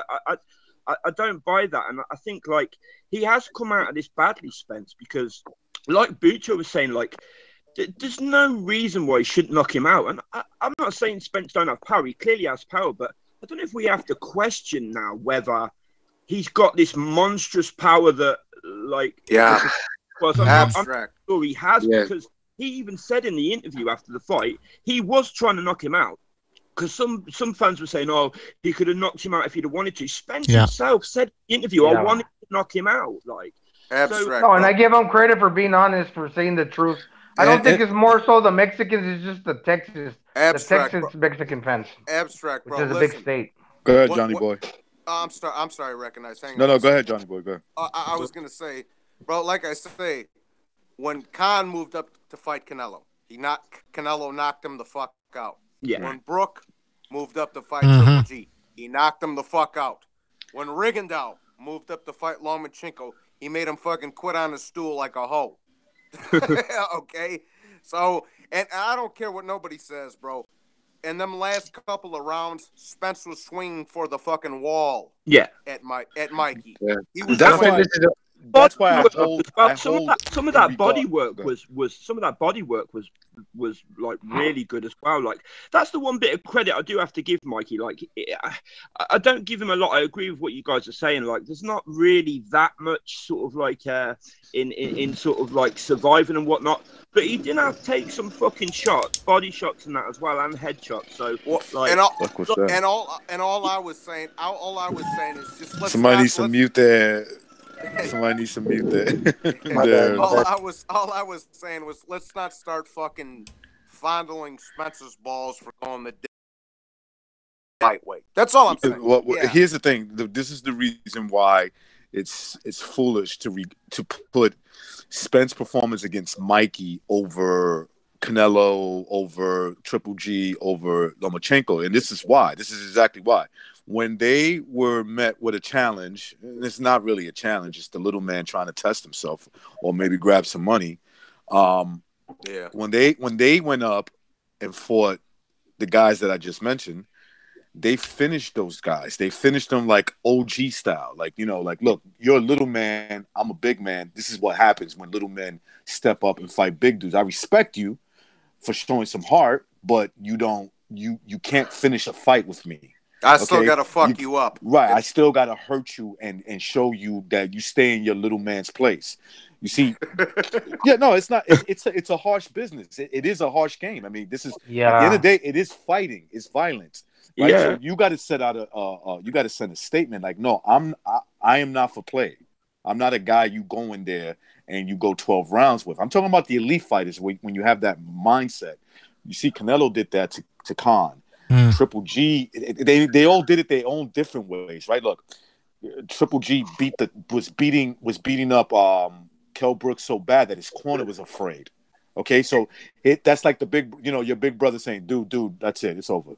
He's telling the little brother who's about to get knocked out, like, look, we're stopping this. He's gonna hurt you. Okay. And I'll tell you what, what Canelo did to Khan was like the ultimate. That was just like, look, my man, you don't even belong. You don't even belong in my space. I put dudes like you to sleep. That's Khan. Okay. Go ahead. And what Lomachenko did to Rigo was he made him quit. It's like they were playing, you know, let's see who could punch who until somebody quits. And obviously the little man quit, right? He just said, all right, fuck this. I can't deal with this no more. And he quit. Mikey Garcia, who was totally he was totally outboxed. He never made him quit. He never stopped him. This is a guy who was totally like faster than him and a better boxer than him. I agree with you, precise. Recognize. Hold on, Gonzalo. This is why I say that. So in terms of boxing, like, yes, Spence is a good boxer, but he is not a pound-for-pound top 5 fighter, let alone over any of those guys I just mentioned, because he hasn't proven that. And pound-for-pound, I heard somebody say it's stupid to them, and I agree. But when you're talking about, like, the best fighters, just like what great fighters do, he didn't pass that test. He just didn't. Yeah, Sean Porter's ahead of him. If you're going to look at resume, Sean Porter should be ahead Porter of has a better resume. Much better. He's got. He does. Let me tell you something. Let me tell you something, bro. I'm sorry, Gonzalo. 1 second. Let me tell you something.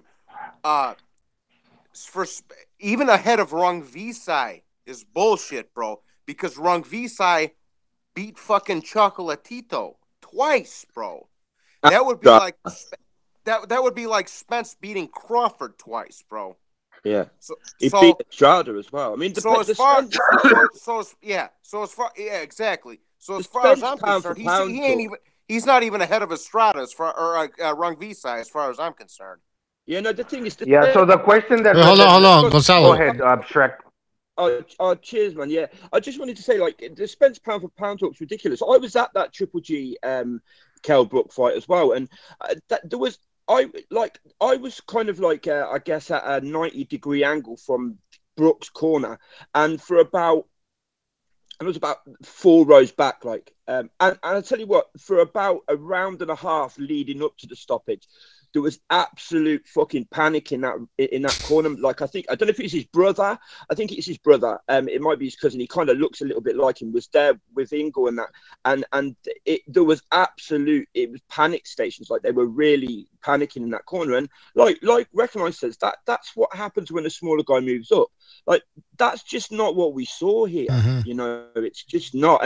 And Spence just doesn't have no matter what kind of like sort of like criteria you go on, he just doesn't have anything that puts him in the pound for pound conversation, even though it is kind of like a silly thing, pound for pound. Like, you know, he's not there yet. There's no argument for that. All right, guys. All right, okay. Cool. Are we being too harsh on Spence? Yeah. I'm gonna play devil's advocate. I mean, we have to keep this somewhat because, you know, hold on. Yeah. You guys understand that there's gonna be people in the comments later saying that we're not giving any credit to Spence. So number one, we covered the power assessment. I think most of us agreed that his power is not all there, right? Yes. I don't know, man. Let's not. We can't pretend that he hasn't knocked Bundu clean out cold and broke fucking Kell Brook's face up. We can't pretend that he's he fucking beat the brakes off of Lamont Peterson and stopped him. This guy's got power, but as soon as he come in with a guy with any sort of, like, I don't know if Mikey sort of put him on the back. I think Mikey's mind games, like, Errol thought Mikey was a lot better than what he really was, and maybe Errol changed the game up for that. But I still think Errol Spencer's got power, so I'm going to stick by that. Yeah, he does have power. You know what? I said for a while now. You know, I'm not going to give him the power because he couldn't knock out a lightweight, and like I say, the rest of these guys moved up, and the other guy knocked them out. I give him credit for putting on boxing skills for sure. He stuck the jab in Mikey's face all night, you know, and he showed good boxing skills. But then again, it was against a fucking lightweight after. Mm-hmm. Yeah, this is what I have to say. I'm gonna make my statement of what I think, and then let me just stop. Quickly. Look, this is what I have to say. Let Gonzalo talk. Just really fast, and I'll just leave it at that. Okay, look, Errol Spence, he's got good power. He's a fighter that's going to try to break you down throughout the course of a fight. Okay, against Mikey Garcia, a guy that was there to be hit, he couldn't knock him out. But it wasn't like Mikey was running away or wasn't like darting forward inside the pocket to where he was able to be there to be hit. Okay, he couldn't knock him out. Errol Spence does have good power, and he showed that he could thoroughly dominate this guy. Now, it's not like Mikey wasn't there for the taking. He was there the whole 12 rounds because he totally dominated, but he couldn't take him out. Now, against Kell Brook, he didn't show that complete domination. He was actually probably even losing the fight to the 11th round to the point where it got stopped. And he didn't show this like this complete, like, I'm gonna outbox you through the 11 rounds, that, you know, I'm just this great boxer. You know, he showed that guys according, like, that are equal to his size, that are gonna give him a fight. You know, so what about a guy that, like, Kell Brook was there and he didn't run away? He boxed tit for tat with him. What about a guy that is gonna move around and hit him? You know, is he going to be able to carry that consistent power to be able to break him down through the course of a 12-round fight? If the guy's moving and hitting and boxing with them, it's going to be even harder. That's why I'm saying, for a fighter that's like, I'm just going to use this example, Julio Cesar Chavez, that has a good chin, that's a break you down type of guy, that's a real seek and destroy, cut off the ring type of guy. You have to bring all those qualities together. You have to cut the ring off, move forward, hit you, take a punch as well, to be able to close the space and be able to knock somebody out, because he doesn't have that one punch, quick, explosive type of Canelo. That's why I was mentioning that comparison, or anybody else that hits like him, hard and fast. You know, that's just gonna knock you out. You have to be able to cut off the ring, have a good chin, apply the pressure, and knock the guy out. So if things don't align to him in those three regards, is he going to be able to carry his power to take out guys that are his same size? That's all. Can I say? Go abstract. Go ahead. Yeah, I just wanted to say, like, I know what you're saying, Bucci. People will say, like, we're slating Spence and whatnot. Let me just say this: like, I am a fan of Spence. I like Spence as a fighter. I do think he's got good attributes, and like was just said, he did show good skills. The jab's great. I love the way he goes to the body. Like, he is a good fighter. My point is, like, I just don't think the evidence is there yet to put him in the conversation with the elite guys. I mean, Kell Brook, he damaged Kell Brook's eye socket, but that's all part of the same structure that had just been smashed up by, you know, a monster middleweight. Like, Algieri had taken a lot of beatings. Peterson was coming to the end of his career. I don't think these are wins. I just don't think they're wins that put you in the elite context just yet. I think that the jury's still out for him. It's not to slate him. I just think the jury's still out. It's like this. Look, to answer Bucho's question of, are we being too harsh on Errol Spence? I think his fans is being too harsh on him by putting him on this pedestal that he's the best fighter instead of earning it. Now, go back to Kell Brook. Let's go back to Kell Brook. I'm going to use this analogy. Guy gets into a car accident, bangs his head, right? He bangs his head on the wheel. Let's just use that for example, right? And he gets a concussion. 6 months later, he bangs his head the same way on the same wheel, but this time he goes into a coma and he dies. Are we gonna forget that he got into a car accident 6 months ago and suffered a concussion? Yeah. Are we gonna ignore that and say that the other concussion that killed him, that finally put him in a coma and killed him, had nothing to do with the one that happened 6 months ago? And it had nothing to do with the fact that he had to shrink himself back down to 1. Exactly. And you know, like, I noticed that there was, as the fight went along, that Spence, wasn't respecting Kell Brook's power anymore. Well, did you ever think to yourself that this is a guy who's number one, he's a wounded warrior.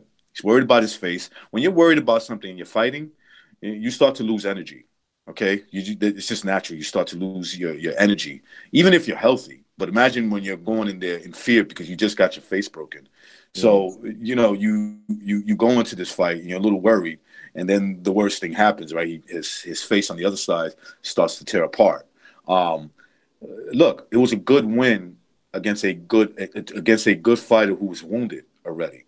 And that's what we got to take into consideration. When you start putting somebody at the elite level, yes, you're allowed to nitpick.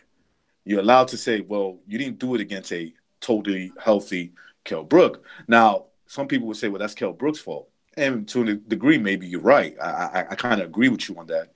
I think he should have handled his business first with Kell Brook. And by the way, I'm allowed to think that. I think at that time, if he would have fought Spence first, he would have beat him, and then go up to fight Triple G and probably loses, right? But I guess he saw it as a once in a lifetime opportunity, took it, and it didn't work out for him. Okay, fair enough.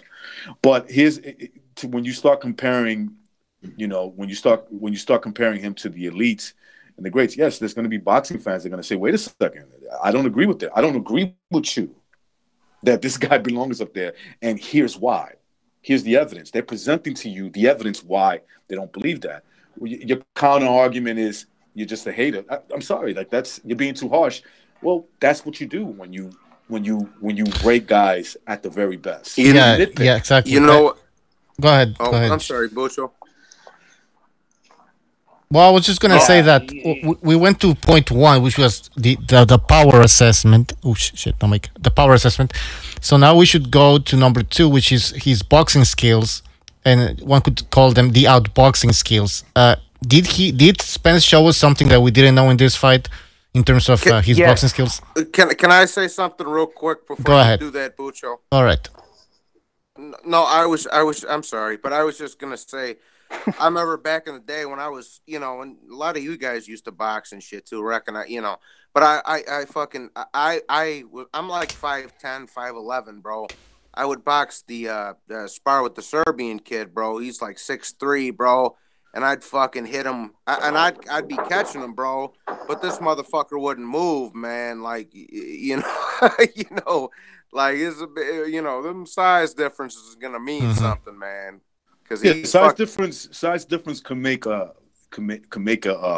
difference when you're talking about. Let's say, for instance, a Serbian guy, he may have had a little bit more skills than you, or let's say you and him are at the same level skill wise, but he has size over you, so it's going to give him the That's advantage. exactly what it was. Recognized. Yeah. So it does play. It could play a difference. Remember, street fight, you can use anything. You can use kicks, you can use elbows, you can use whatever you want. You can use your head if you want. You can stab them. Right. So anything you if one thing's not working, you go to the next. Boxing is very different. You can only use your hands. You can use your arms to sort of like maneuver shots, push away from shots, block shots, and stuff like that. But you're only using your fists. So it does matter. It does matter when you're dealing with a guy who could possibly outweigh you by 20 pounds in that ring. Yeah. And look, the thing about Spence, I'm gonna say this real quick, and I'm gonna pass it on to you guys. And I'm gonna drop off for a second because I gotta do something. But here's the thing about Spence. Spence showed that he could how you beat a little guy who's flat-footed. You can outbox him easy. Okay. The problem with that, you think he's gonna have that kind of success against Sean Porter? No, he ain't gonna be able to outbox Sean Porter like that. Not that easy. Hell no. You gotta fight Sean Porter. Okay, he's gonna make you fight. And he's a pretty good boxer himself. He knows how to throw the jab in and close. He's getting in your face, bro. That's right. So that's not gonna work against Sean Porter. He's not gonna have. Put it this way, he's not gonna have that same level of success. The way to beat Sean Porter is the way Kell Brook beat him. That's the best way. Or you gotta have.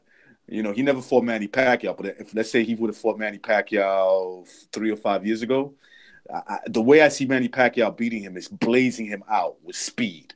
Something that he possesses. That's something that Spence doesn't have. And I thought that Spence would have had the power, and maybe he still does, but I have a little bit of a question now. I thought he would have had the power that would have stopped Sean Porter in his put him in his place a little bit. But now I'm starting to wonder, can he do that? And if he can't do that, Stu, if he can't do that, it's a long night and it's a night he might lose. Don't you think it had the same sort of feeling about it as the Joshua Parker fight, where Joshua just, Joshua, we're not going to turn around and say Joshua can't punch now because he didn't get. No, of course not. Of course not. No. Yeah, I understand Mike is a smaller guy, so it's a bit different. But I think Joshua, he didn't look a big puncher that night, did he? He said he held himself in with a lot of that fight because he didn't want to take any risks because the Wilder fight was on the card. So he said he held himself back, and that's understandable. Yeah, I'm not saying Spence held himself back. I just think sometimes these punches, they just turn up at the office and they just don't click. And maybe that's one of the reasons. But Spence is basically he's a better puncher than what I started giving him credit for. I'm sure of that. I think to your point, Stu, you're right. I mean, that's one fight, and that's a very good example of what you just brought up with Joshua and Parker. But this is what I will say: if he has problems getting Sean Porter from stop coming in, it's going to be a long night for him. It's going to be a really long night for him. Yeah, Sean Porter is going to give him nightmares in that fight, and that's all I'm saying. In terms of power, you know, I think his power is still good, but I don't think it's the boogeyman power that will make a guy, like I said, like Sean Porter. I agree. And it's an interesting point. I think, can I just say something? Wait, hold on. It's an interesting point because we're talking about a fight between Sean Porter and Spence. They haven't fought, obviously, but then again, Spence hasn't fought Keith Thurman either, another welterweight. He hasn't fought Terence Crawford, another welterweight, and you can even add Manny Pacquiao in that discussion. That's so how can you be number one pound for pound when you're not even number one in your own division? Exactly. Definitely. Exactly. That's my point. This is what I have to say about Spence's power. You know what? I'm gonna give him full credit, and I'm even gonna say he's got. Well, this is a stretch. Scary power because this is the reason. Because he can hit you hard. Let's say about from a 1 to 10, about an 8. About an 8. He can hit you hard over and over and over and over again for the course of 12 rounds. Now there might be somebody that can hit harder, that can throw a fast and hard shot and knock you out. But can that guy throw that shot consistently to 12 rounds? No, it's probably few and far between. But Spence is like consistently throwing hard shots. Because he's a strong man. He's a strong man, and he's got a decent heavy hand, I believe, where he can consistent. And he's got, to Pucho's second point, does he have good boxing skills? Yes, he does, because he can consistently outbox you and throw that jab and fight you through the course of 12 rounds. Now, is it a little bit of an exaggeration on display here? Yes, because he fought the smaller guy in Mikey. So all this is going to be more evident. When he did it against Kell Brook, he didn't show that he blew him out, or that he was the excellent superior boxer against a guy his own size. But he does have that power, to what Stu was saying, that we cannot discredit, because he can hit you hard, very hard, like around from 1 to 10. I would rate his power about an 8. Which is consistent with the fighter that breaks you down, that just putting in the work to the body, to the head, over and over again. Okay, now that was on display against Mikey, and obviously against Kell Brook, he didn't show the same advantages. Now, I have to say, with Kell Brook, he would be tailor-made for him, because I do believe Kell Brook would give him a fight, but Kell Brook cannot get into range when he's in the inside or the outside, because he smothers his punches on the outside, and the outside he swings for the fences. Now on the outside against a Kell Brook, against Errol Spence, when he swings for the fences on the outside, Spence would be landing that jab all night, and on the inside, Spence got that body punching that he can belt you with the right hand and hit you, cripple you with that left hand to the liver on the left side. So that'd be very hard, because Sean Porter is not a tall guy.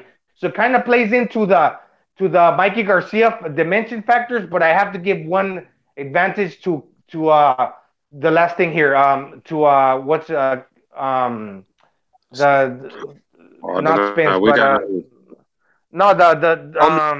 losing you. You said Kell Brook could give him troubles, but Kell Brook's 40. No. Sean Porter. I have to give one clear advantage to Sean Porter, that he's strong.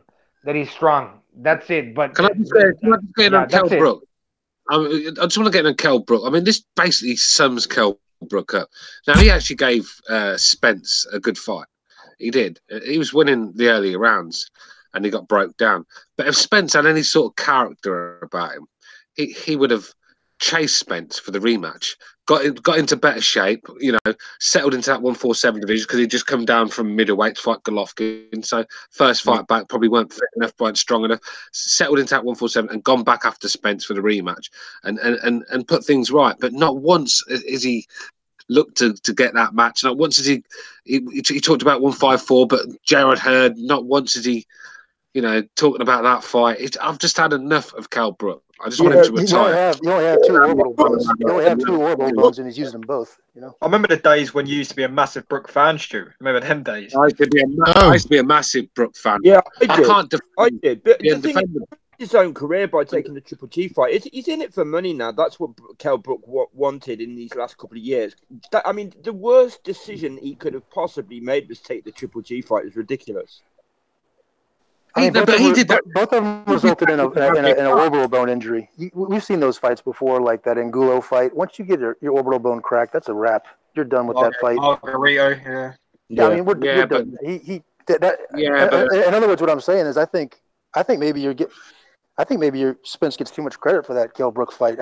Interesting point. When you crack somebody's orbital bone, that's a wrap. I mean, it got cracked, and that's it. I love how they dismiss breaking a fucking a bone, your orbital bone, in your face. Anything in your face is like, dude, have you ever broken anything in your face? Like, you must have not, right? Fucking joke, man. The thing is, the only reason he took that fight is because he's obsessed with Amir Khan. To get one on Amir Khan. Well, Amir Khan got knocked out by Canelo. I'll get knocked out by Golovkin. Yeah. What the fuck? That's what he was like. I'm going to do one better than Khan. I'm going to sleep for a week. Listen. I agree. That's how obsessed he is. His whole career has been wasted. And Amir Khan used Sky Sports. Used them like a... Oh, man. He's a real scumbag, that Amir Khan. And I agree. I agree with Stu that and some of the other guys like Abztract that said that this was just a stupid mistake on Khan's part. But the thing is, look, once the fight happens, Brook, excuse me, that's what I meant to say. That was stupid on Brook's part to fight Triple G, and I agree. But the thing is that he fought him, and we have a result of what happens when this big dude. When you fight a big guy, especially like fucking Golovkin, who's like the modern day Marvin Hagler, right? Like that's what he was doing. In his perfect analogy. Perfect analogy. So this is what like Marvin Hagler does to a top welterweight of his time. That would come up, meaning a top 10 welterweight, not quite the best welterweight, not Sugar Ray Leonard, not Tommy Hearns. Or Roberto Duran, but top 4 or 5. But top 4 or 5. This is what he's doing to them, right? He's breaking their cheekbone. You know what I'm saying? That's what he's doing. He finished them. I mean, right? He the first 4 or 5 rounds. Brook was throwing some combinations on Triple G. Triple G didn't give a shit. Once Triple G realized that he had nothing for him in terms of power, what was it, about the 5th, 6th round? He just said, "Fuck this." Boom, fucking jab, power jab, and then he backed him into the ropes and demolished him. I hate to be hard on Spence, but man, he threw some body shots, but he fucking didn't knock Mikey down. He didn't knock Mikey down. You know what? You get your nose broken, man. I'll tell you what, because I've had my nose broken a couple of times, bro. But if you fucking your upper lip is gonna swell up. The bottom of your eyes are gonna swell up, bro. You ain't gonna be going to look for no fight for a while, bro. Like, you know what I'm saying? Yeah. He's done. He's got two orbital injuries. But back to Spence. I mean, I don't know, man. I hate to be hard. I hate to shit on the guy, but man, I don't know what the fuck. We were talking before the fight. If he knocks him out, obviously that's what people are expecting. But if we were saying, if Mikey comes up. Obviously looks like he doesn't belong at welterweight and gives him a tough fight. That looks bad on Spence. Well, he didn't even do that. From round 4 on, Mikey didn't have a fucking thing for Errol Spence. Once that left hand started landing to the body and to the head, and Mikey couldn't figure out which way it was going to go. Spence could have done whatever he wanted. He hurt him. He went after him in the 6th round. He went crazy. In the 7th round, he fucking full on pressed it and went after him. Hey, Bucho, sorry, Abstract. Bucho, I'm going to drop off quickly. I'm going to come right back. I just got to take care of some things. I recognize, Take care of the fucking hairline. Fuck off. My Boricua brother. Your goddamn peacock. My Boricua brother. Peace, bro. I think that you were finishing something, Pete? Or I'm just saying, I mean, look, I see what you're saying, Gonzalo, man. I respect the way you look at fights. I mean, but Jimmy's talked about it before too. I mean, He's talked about sparring with Mickey Ward, where he gave him that tap to the head and then that hook to the liver. And you know, Mickey knew it was. Jimmy knew it was coming for all intents and purposes, but he couldn't do nothing about it. When Mikey, let's agree. How many fucking effective punches did Mikey Garcia throw from the 5th round on? Hardly any, in the single digits. I think there were like 75 total in the fight. 75 punches landed. He caught him with a decent hook in about round 4. I saw that. Mikey Garcia caught him with a decent hook to the body. From then on out, Spence could have done whatever he wanted to do, and he tried. He tried on 3 different occasions, 3 different rounds. I saw that he hardcore went after him. Now, yeah, he's got thudding power, punch after punch after punch. Yeah. But if you don't finish, then what the fuck good is it? Everybody's got power. I mean, most guys at that level got decent power, and most guys at that level are skilled enough boxers to learn how to, let's call it, survive. So, he's got good power, but when Mikey was fighting him from the outside, and I believe it was the 9th round, his dad said go in and fight him on the inside. You got to realize, okay, why couldn't Spence transition and hone in his boxing to fight him to where this guy is on the inside and just keep doing the work you were doing in the first 9 rounds to knock him out. So he wasn't even fighting on the inside. He was just smothering him. He was just walking forward and smothering him, still with his guard up, though. Yeah, so if somebody shows them a different side, how will Spence be able to transition rapidly when 1 or 2 rounds? It's going to take him at least a few rounds to be able. Some boxers can do that faster, I suppose, than others, you know? So, I mean, if he gets into that and that mentality, just real fast too, when he and you know, that 1,000-mile stare where I got this objective and I'm just gonna consistently stick to hitting this guy, but then what if that guy just changes his game plan? Can he transition his mentality to be able to do the same thing he was doing when this other guy shows him a different side? That's all. Well, how about if a guy comes inside on him and actually throws punches with him, like you expect Sean Porter to do? You expect Sean Porter to smother in, to rush in and actually punch. Actually, when somebody starts hitting them back, right, with the same power, exactly, that would be even hard. That's I agree.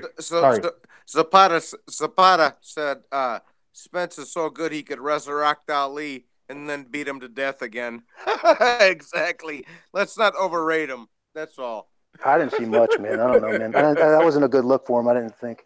I just think that I think we saw the same thing with Eubank. You know, a few weeks ago, we were talking about who did he fight? DeGale? Yeah, DeGale. No. Well, DeGale was. Hang on now, DeGale. Yeah, that's a bad comparison there.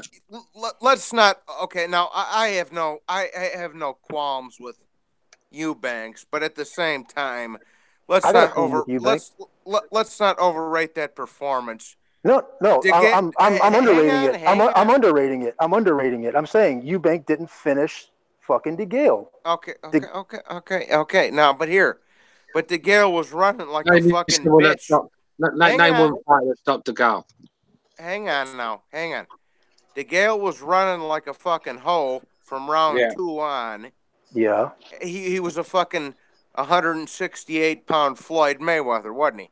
He fucking run to the ropes, hug, and that was it. He didn't come there to fight, bro. That's it. You gotta remember, it's a fight, bro. It's a fight. Eubanks did beat the shit out of DeGale, and rightfully so. I don't want to see DeGale back in the ring again. He should go be a bouncer somewhere. The thing is, no one has knocked James DeGale. I think it was no one has ever. I hear you, Stu. But your day's got to come. If you're outmatched, and you're running. Chris Eubank was fighting a guy that he was the underdog at the end of the day. So it's a different. He was chasing a guy around. Mikey weren't really running. He just wasn't doing anything. He was just taking his beating and surviving. So where DeGale was running for the hills and holding, it would lead with a shot and then just hold on the inside. It was ridiculous, Stuart. It was ridiculous. It was ridiculous. But don't you think that? I mean, I looked at Eubank like, listen, if a guy's holding you, I don't know. Again, how many times people try to clinch up with Triple G? He fucking sticks his head underneath the chin. It wasn't near. It wasn't near as much as that. Pete. I hear you. No, I hear you. But if the ref's not going to warn him, my point is then Eubank needs to finish him. And he had him dead on the ropes a few times. Still go ahead. Then I got to say something. Still go ahead. I was just saying, even if Golovkin fights someone that's allowed to hold him constantly for 12 rounds, he's going to struggle to get the guy out of there. You know, there's you've only got to look at Mike Tyson in his prime was destroying everyone. But when he fought Bone Crusher Smith came in there that night and just held him for dear life for fucking 12 rounds. And even a man like Tyson, the baddest man on the planet, who's KOing people, and they were shaking on the ground and all sorts, he couldn't land a fucking shot all night because every time he came in, he got smothered. And if fighters hold you, it's hard to stop them. So I thought Eubank did very well, fighting him off, swinging when he could. He hurt him numerous excuses. You know, I thought. I'm joking. You know what? I'm sorry, Bucho. Did you have something to say? No, I was just saying excuses. That's all I'm saying. No, I'm joking. I'm joking. It's a good point. I've seen guys try to do Triple G. I've seen Martin Murray try to do it. Martin Murray tried to clinch. When Triple G fought Kell Brook, that was probably the best Brook in his prime. You know, that couldn't make 147. That was actually a 154-pounder that built himself to fight at 160 pounds. When he fought Triple G, they were probably equal in weight, weren't they? Correct.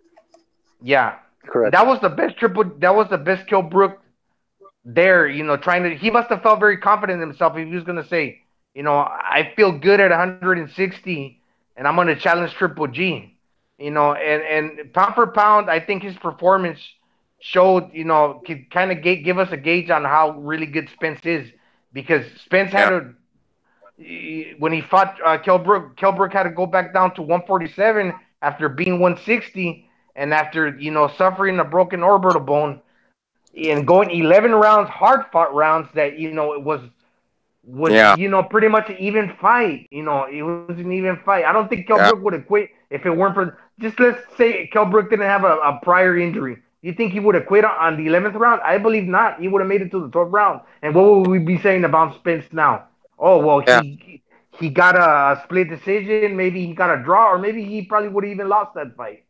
So it's just a good exactly. Game. Can you guys hear me? The only thing I'll say for Spence, the one thing I'll say for Spence in his favor, and it's not even in his favor, it's his own fault, but he did mention after the fight that from now on he's going to stay on weight. He's going to try to stay on weight and not have to. He indicated, you know, Spence talks, man, and you know Spence talks, and Wilder's kind of the same way. You got to kind of read into what they're saying. They're almost too honest, you know. Like in other words, he did mention the fact that, you know, don't forget, guys, it was 14 months since Spence's last fight.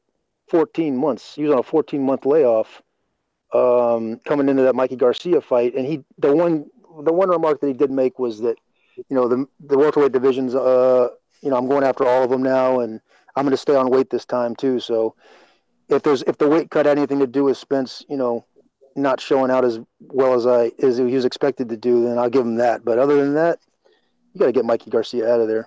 You got to get him out of there. This is the thing with the Spence. He's a really good fighter, but the only reason he's making 147 because he's a consummate professional. He eats and breathes boxing. He only does boxing and plays PlayStation, I believe, because he said that. So the only reason he's making 147 is because he's really dedicated to the sport. But at the same time, also his power, the fact that he can't get anybody out there because he's probably feeling tired and dwindled by the 8th round, you know, and the latter part of the fight because he's had to dehydrate down to 147. Well, that's what I say, Gonzalo. I you know, I give him credit for showing boxing skills, but then again, it was against a guy smaller than you are. So let's not start overrating him over Triple G and Soren Visai and these guys. He in a nutshell, he deserves credit, but not too much credit. You know what I mean?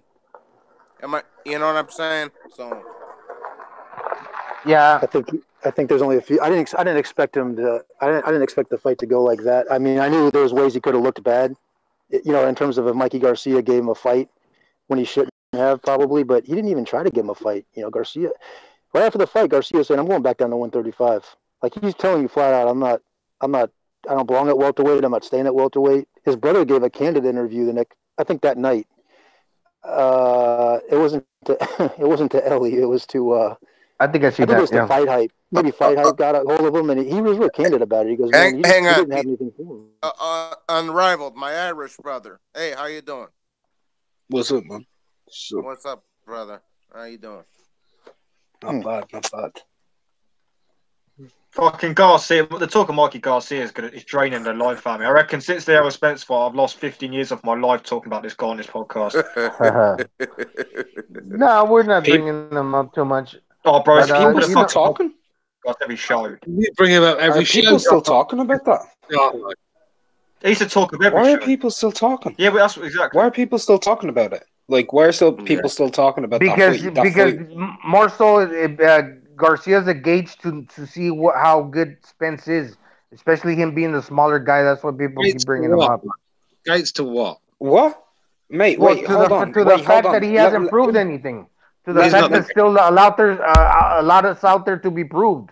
That's why I'm going to be honest. I'm not trying to be funny or anything, but Garcia isn't the better gauge of how good Spence is as a welterweight than Kell Brook. No, I didn't say how good he is. I said to what's left to be proved because a lot of questions weren't answered. That's why I'm just saying that's why people I hear bringing him up, not because of anything else.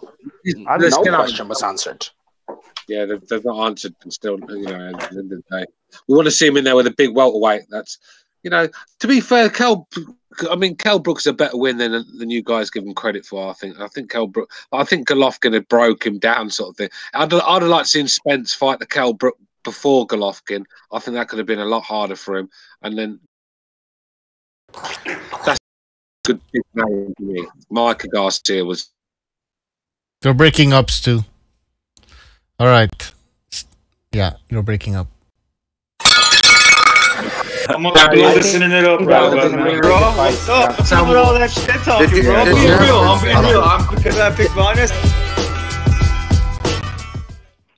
We have Gypsy Boxing Style, who's gonna make us shut down the show because every time Boxing Style comes here, it's. Oh, can you guys hear me? You're fucking breaking up, Bucho. Yeah, can you guys hear me now? Help, brother. Fuck. Yeah, I can hear you, man. You're breaking up a little.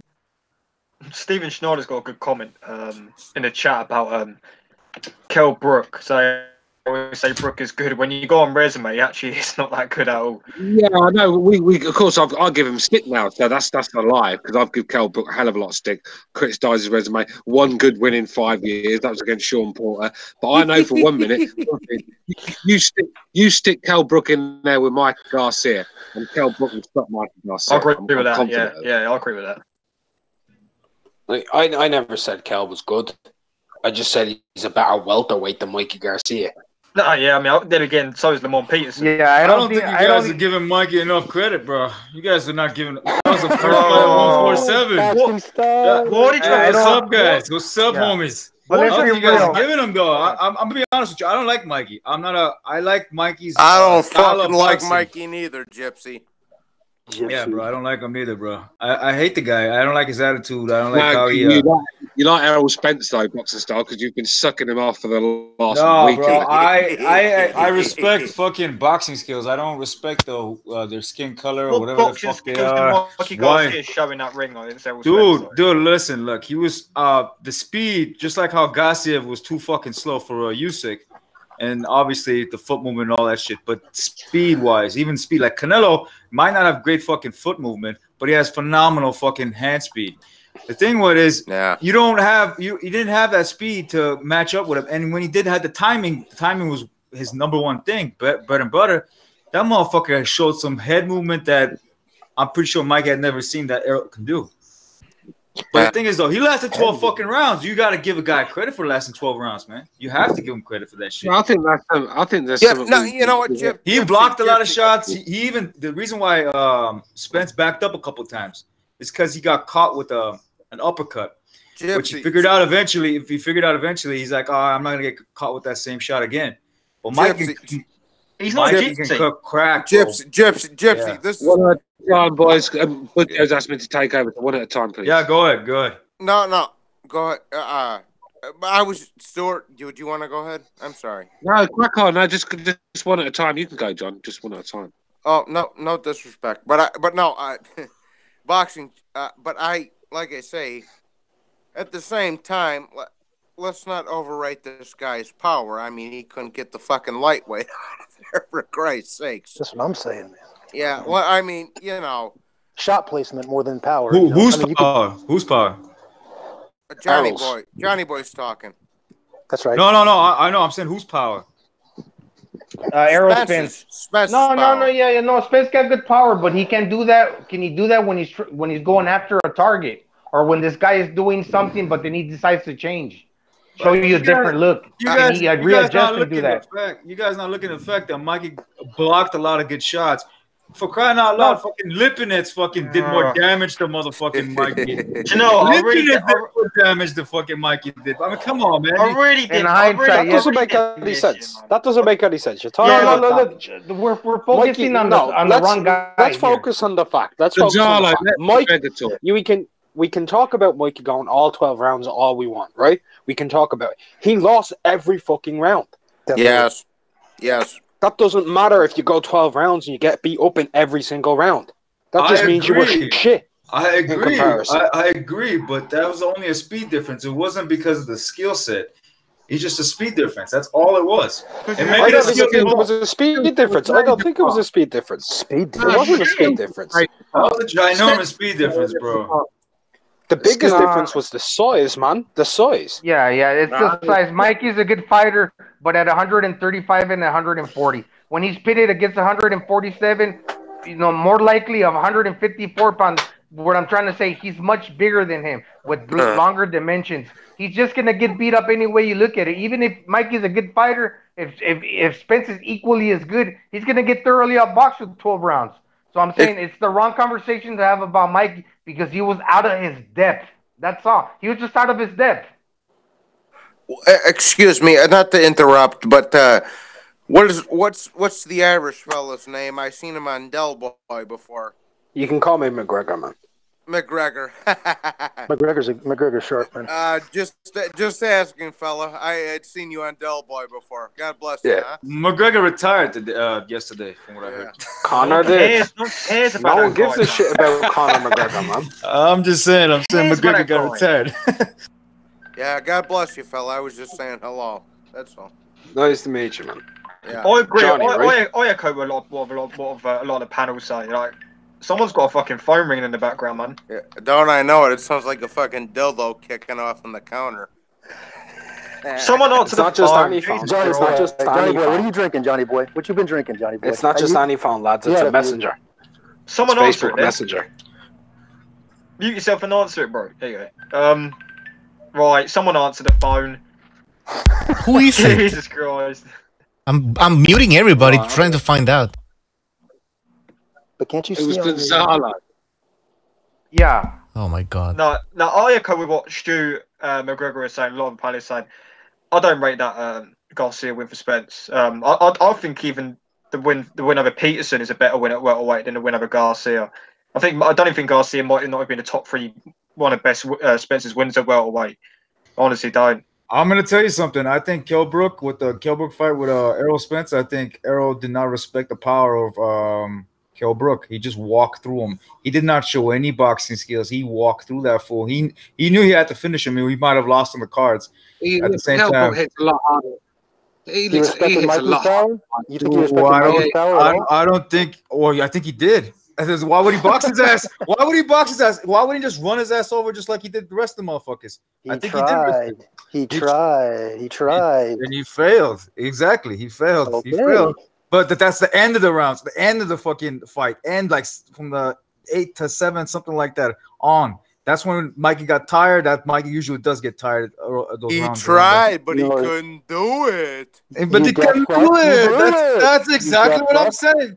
I gave you a chance to be a cop, and you blew it. No, I just go back to the same thing with Errol Spence. He was dehydrated.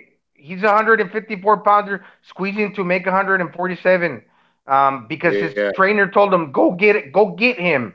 And you know what Errol Spence did? He lashed out at Derek James. He says, all right, I'm trying. That's what he said. Really? Did you know the good thing about being the host on this show? I can actually fucking squash this topic because I'm losing the will to Thank you, Steve. Thank you. Fucking Errol. Gonzalo would be here next week talking about this fight if he had his. No. I'm just stating my point. Yeah, sorry. Dude, I'm having a laugh, bro. Don't take. He ran through Kell Brook's punches like they were like, what? Did he just hit me? He ran through that bitch, bro. He watched the fight again. He ran through it. He didn't give a fuck getting hit by that fool at all whatsoever. Boxing Star watched that fight in his dimension, so he saw a different fight. Stuart, I don't know. You look at it again when he's going straight for the fucking jab. Boxing Star's always right. Boxing Star's always right. Stuart, I ever come to the UK, me and you are fucking hammering down at the pub, my brother. Definitely. You're always welcome here, Johnny, man. Just give me a shout, man. God bless you, my friend. Johnny's on his way right now. You could hear it. You could hear it. You could hear it. How about this? How about Canelo and Jacobs coming up? How about Canelo and Jacobs? Petey, I got fucking envelopes to collect. God damn it. You bet. Canelo is knocking out Jacobs, whether you like it or not. He's gonna get him to the body. He's gonna fuck McGregor. We can finally agree on something. What's up? Well, that's that. Boxing Style said it, so it's going to happen because Boxing Style's never wrong. Right. No. I'm just saying that's my opinion, and I'm sticking to it. To be fair, McGregor, you there? Yep. To be fair, break it down. What do you see coming up here with Canelo and Daniel Jacobs? What do you got? If we stick to what we know most about everything with a Canelo fight, it doesn't even matter if it goes the distance. Which that's the honest truth. Canelo will probably outpoint them anyway, but it's either a stoppage for Canelo or a decision for Canelo. It's the truth. I don't even think it's a close fight. You know, I don't even think it's going to be a close fight. Daniel Jacobs has no commitment to himself in terms of inside the ring. He never commits completely in there. Oh no, he's kind of hesitant. I've seen Jacobs take a lot of risks, swing monster shots in the pocket, and he's been very. I mean, who's one of the European guys? His name's gone now. He nearly took his fucking head off. So was it Sergio Mora? No, he's a European guy recently. Oh, European guy recently, Derevyanchenko. Yeah, the one before that. Arias. Selecki. Right. I mean, he was taking big risks with Selecki. I mean, it's only Selecki's defensive know-how that got him out of there because he was grazing Selecki by millimeters. If he'd have caught him, he'd have took Selecki's head off. So if he takes them sort of risks against Canelo Alvarez, he's going to sleep very early. The thing is with Canelo, he just gets stronger and stronger. He's going to tuck up behind that guard. He's going to walk forward, and it's going to be like a fucking big machine coming up. And I think Jacobs. It's a bitch fucking move for him to cap his rehydration like that. I don't know. You know what? I find myself agreeing with Stu very much. Yeah. And a few points. You know what? On this one also, because he's going to be like a machine and he has the better chin and they both have good boxing skills.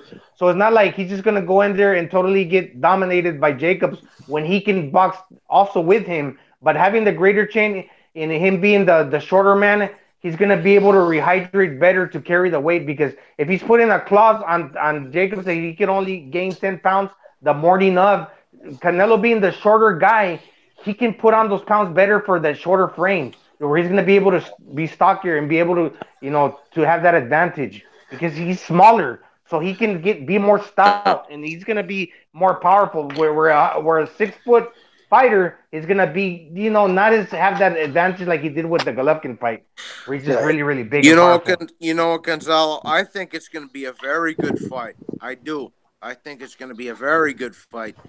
Regardless of who wins, whatever. I think it's going to be a very, very good fight because Danny Jacobs has got a little bit of height. He's got a bit of reach. He's got a bit of hand speed. He's, you know, and Danny Jacobs, you know, he got knocked out by Pirog, the fucking Pollock or whatever. But he, you know, Danny Jacobs is a fair fighter. Let's not, you know. Don't be surprised if it's one-sided like hell. Hey, boxing style. Didn't you predict that Canelo was gonna stop Danny Jacobs? That's my 2 cents here. Yeah, I've been saying that for a while. Like it's been almost a year. You've also got to account. I said the same. I think Canelo will stop Jacobs myself. Whoa. I agree as well. I don't know. Yeah, he's gonna make a statement. I reckon Canelo around the 8th or 9th round will take him out. But that's not this you know, crediting Jacobs, because for me Jacobs is deserved this fight. I think he is one of the top 3 middleweights in the world right now. Agreed. Billy Joe Saunders. Agreed. Jacobs is a top fighter, but I just this Canelo Alvarez is just getting better and better, and I think he knows how to deal with people like Jacobs now. If this was the Canelo that fought Trout and them guys, then I would have been picking Jacobs. But this guy's a different animal. I think it's actually quite frightening how good Canelo's starting to look as well. Like, yeah. And the thing is, he's learning to cut off the ring as well. I think it was easy to run from him before, but this and like I said, he slows you down with them body shots, them monster shots to the body. They take a lot out of you. And I just think Jacobs. I don't think Jacobs can fight like he did against Golovkin when he went up. Jacobs needs to go and win this by knockout because he's not going to win on the cards. So he's going to leave open. Stewart, you know what? He's not going to let him come in the ring like he did against. Yeah, my bad. I'm going to go on mute for a second. Stewart, you know what?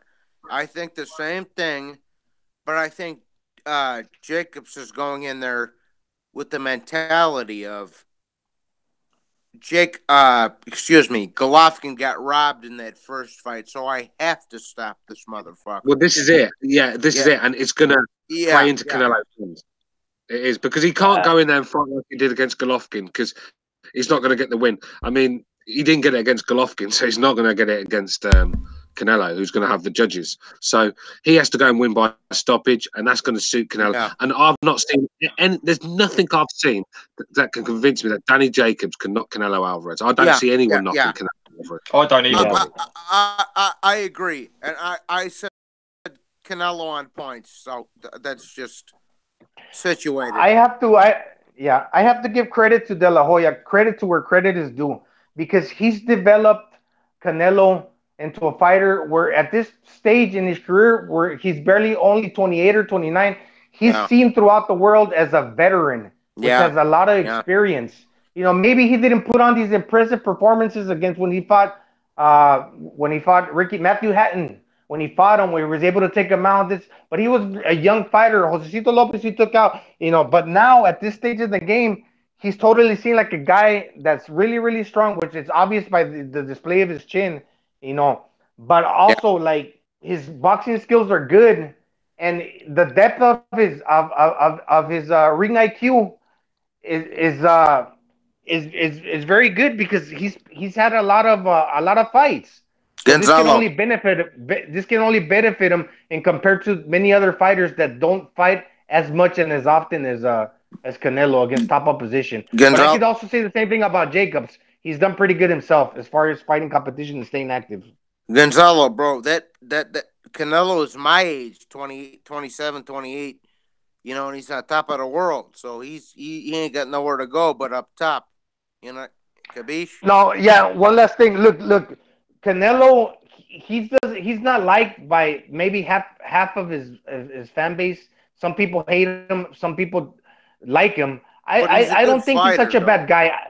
I don't think he's such a bad guy, and I don't really dislike him either. He's okay. I mean, that whole Gennady Golovkin fiasco didn't look good, but you know, at the same time, it was good that he was protected when he was younger, because that would obviously ruin his career. Not to say that was a good thing for Golovkin for that to happen to him, but Canelo, you know, it takes a guy to be kind of cocky and not care, to be able to go in there and face all these fighters. And in other words, if you're too humble, it doesn't do you too well in this fighting game. Yeah, that's all. Well, I think Canelo. You know what? I think Canelo. That that kid's from the fucking rough streets, like me and you, Gonzalo.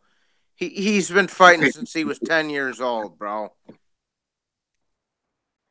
Stu, you're cutting off. No, that's all I had. That's all I had to say. I'm done for a while. Hey, That's all I had to say. Gonzalo, God bless you, brother. I love you, amigo. Salute. Right, you must be on the booze now, Johnny. You're fucking God blessing everyone. Johnny, what are you drinking, bro? No, that's all I had to say too. Johnny's in the church right now. That's what he's doing. Hey, Johnny's just next an ecstasy tablet. No, I don't do drugs, but no. Yeah, he sounds drunk, man. What I can't just say salute to everybody. What the fuck? Hey, of course you Johnny, can. who are you bullshitting, man? Come on, I'm mixing. Come on, man. Now I feel like drinking. Right now. Now I feel like drinking, man. Johnny's sounding like Riddick Bowe right now. He's like, No, I'm just being friendly with everybody. God damn it! I ain't fucking... That's not allowed on this podcast. That's old Johnny. You don't want to meet the old Johnny boy. That was fucking 5 years ago, homie. You're not allowed to. You're not allowed to be nice on this podcast to people. You do know that, right? Excuse me. You're not allowed to be nice to people on this podcast. You should know that by now. Well, I thought I was being nice. You're bringing the positive energy to the show. Well, yeah, I hope so. Yeah, you're fucking up. I want what you're on, bro. Yeah, man, this is meant to be a place of misery. This is meant to be a place of misery and bitching. Yeah, fucking Johnny Boy's coming in trying to be fucking Jesus. Yeah, let me step on your fucking neck. That's more like it. That's more like it. There we go. Let's get scumbag. Let's get the chat rowdy. Let's talk bad about Golovkin. Oh. Now Oscar De La Hoya is mentioning Canelo fighting Adrien Ward and Kovalev. Yeah, so it just goes to show how much faith they have and on the strength, on the physical strength that Canelo has developed into. He's a big guy. No. We're not gonna go there, Gonzalo. This is all a negotiation ploy. All right, they wanna make believe that they have options, and they don't have to fight Golovkin right away. That's what they're trying to do. Or we can go to middleweight. Or we can go to like. Breaking up. Say it again, Bucho. Say what you said. What? Everyone's breaking up tonight, man. I don't know what's going on. Pulling camera. I'm never breaking. I've got the best in it in the fucking game, man. I'm talking about something else, bro. Hey, yo, so while everybody's breaking up, let me say hello. What's up, everybody? Cameron's got the best. Cameron's got the best money. Revolution. Cameron's got the best internet. What's up, buddy? Really goodbye. Can y'all hear me all right? Yeah, keep talking over Stu. Do me a favour. No, yeah. Stu's breaking up. I can't hear him. Yeah, good. He's talking about me. Thing is, I like when Stu gives out to me, I enjoy it. Guys, can you hear me now? Can you hear me now, Cameron? Cameron, can you hear me now? Yeah. Yeah. Yeah, Cameron. I was just going to say you've got the best internet. Your parents' money could buy. I've got my own internet. Let's not get it twisted. I can have your own internet in your parents' house. Don't lie, man. I live with them. Guys. You live with your parents, don't you? No, I don't. Well, you live on your own. No, me and my bro. Oh, I didn't know that. I thought you lived with your parents. No, it's me and my brother. Yeah. Oh. All right, guys. Cameron, independent. Yeah, can we? Yeah, come Yo, on. Cameron, you should adopt Johnny as your kid. Sooner or later, give it a few weeks. Me and Mrs. will be living together, so. Yeah, I think Revolution wants to say something. Yeah, yo, first of all, Cameron, your birthday was what, a couple weeks ago or something? Yeah, 2 weeks ago, bro. 2 weeks ago. Well, it's my birthday today, so we birthday cousins. Oh, happy birthday, bro. How old are you? Yeah, 2 weeks is quite a lot. I mean, that's not really close. I mean, if you wouldn't throw the same party. No, but you wouldn't throw the same birthday party. It's like too far apart, isn't it? So I wouldn't say it's that close. Let's do it, bro. Let's have a birthday party. It's like birthday month. Couple of March babies. Yeah, we're the March babies. You know what I mean? Well, I had a good birthday, man. Probably the best birthday I've had this year, actually, man. God bless your birthday, Cam, my brother. Thank you, bro. My birthday. No. I want to say something. God bless you too, Cameron. Thank you, Boxing. You're still a wanker, but yeah. Thank you for my God blessing that I delivered. Are you still gonna be my best man? Or was that? Oh yeah, bro. Give me the fucking thing. Yeah, man. I'm about to send the invites out for the wedding. So. Jesus. Yo, Cameron, what are you, man? Are you white? Are you like Middle Eastern? No, I'm white, British white. British white. British white. Okay. Yeah. You're a man of ambiguous race. Gypsy. He's fucking white with the Sicilian jacket. What does everyone say this? Everyone says I look fucking Turkish, Portuguese. Oh yeah, it does kind of look like that. Yeah, for sure. That People hair looks Dude, that hair looks like it's a wig, bro. It's not even real. I actually was right. Listen, you know you look good with your hair. Cameron, you look Scottish. Cameron, you know the guy in Scarface that fucked Tony Montana's sister? You look like him. Manny. Hey, Manny. By the way, that guy looks tore up now. He looks really, really old. Gonzalo, I mean, it's been 30 years. Gonzalo, Chicho, get the Yale. Yeah, because there's like on the YouTube, there's then and now he looks like really old. I mean, it's been 30 years, so. Look, Cameron popped some guy out and invite. I'm on a fucking panel. I'm on a fucking show with a panel full of fucking granddads. They're fucking jealous of my young stud looks. That's the issue here. The thing is, though, you're wearing a polo neck, son. That's what. A Rolo. Yeah, so it's my missus as well. Both wearing roll necks, man, that night. Let me tell you something. Stuart, give him some words of advice, and then I'm going to give No, look, I don't need words of advice. I get enough fucking fannies on the, you know what I mean? I don't need any advice. Cam, no, listen, son. I Cameron, love my you, advice brother. would be, Cam, Yeah. my advice would be, don't get too leved up too quickly because you're 20. You're known for getting your heart broken, and you know when you've got about 6 engagement rings in your time. Oh lordy! For fuck's sake! Don't wait. I got an advice. I got advice. Cameron. Here, listen, bro. I'm only a few years older than you. I'm 28. Okay, just if you have a nice girl and you've had your fill at the pub. Yeah, man. Okay. If you've had your fill, then settle down. Who cares? Yeah, man. Exactly. Thank you. You know what I mean? It doesn't matter. Yeah. Everyone's saying it. I'll get my heart broken. No, I got advice. Don't eat her ass quickly. That's a no-no. No, those days are done, man. Fuck that shit. She might eat her ass no more. Quick. That's too quick for ass eating, bro. Just take her, give her a couple months, and she'll let her earn it. Yeah, let her earn it. Exactly. Jason Cameron, did I give you that speech? It's not you, Cameron. It's me. No, right. I was going to say something. Fucking Jason Bourne, get on this fucking podcast for once in your life. You're a fucking nuisance, man.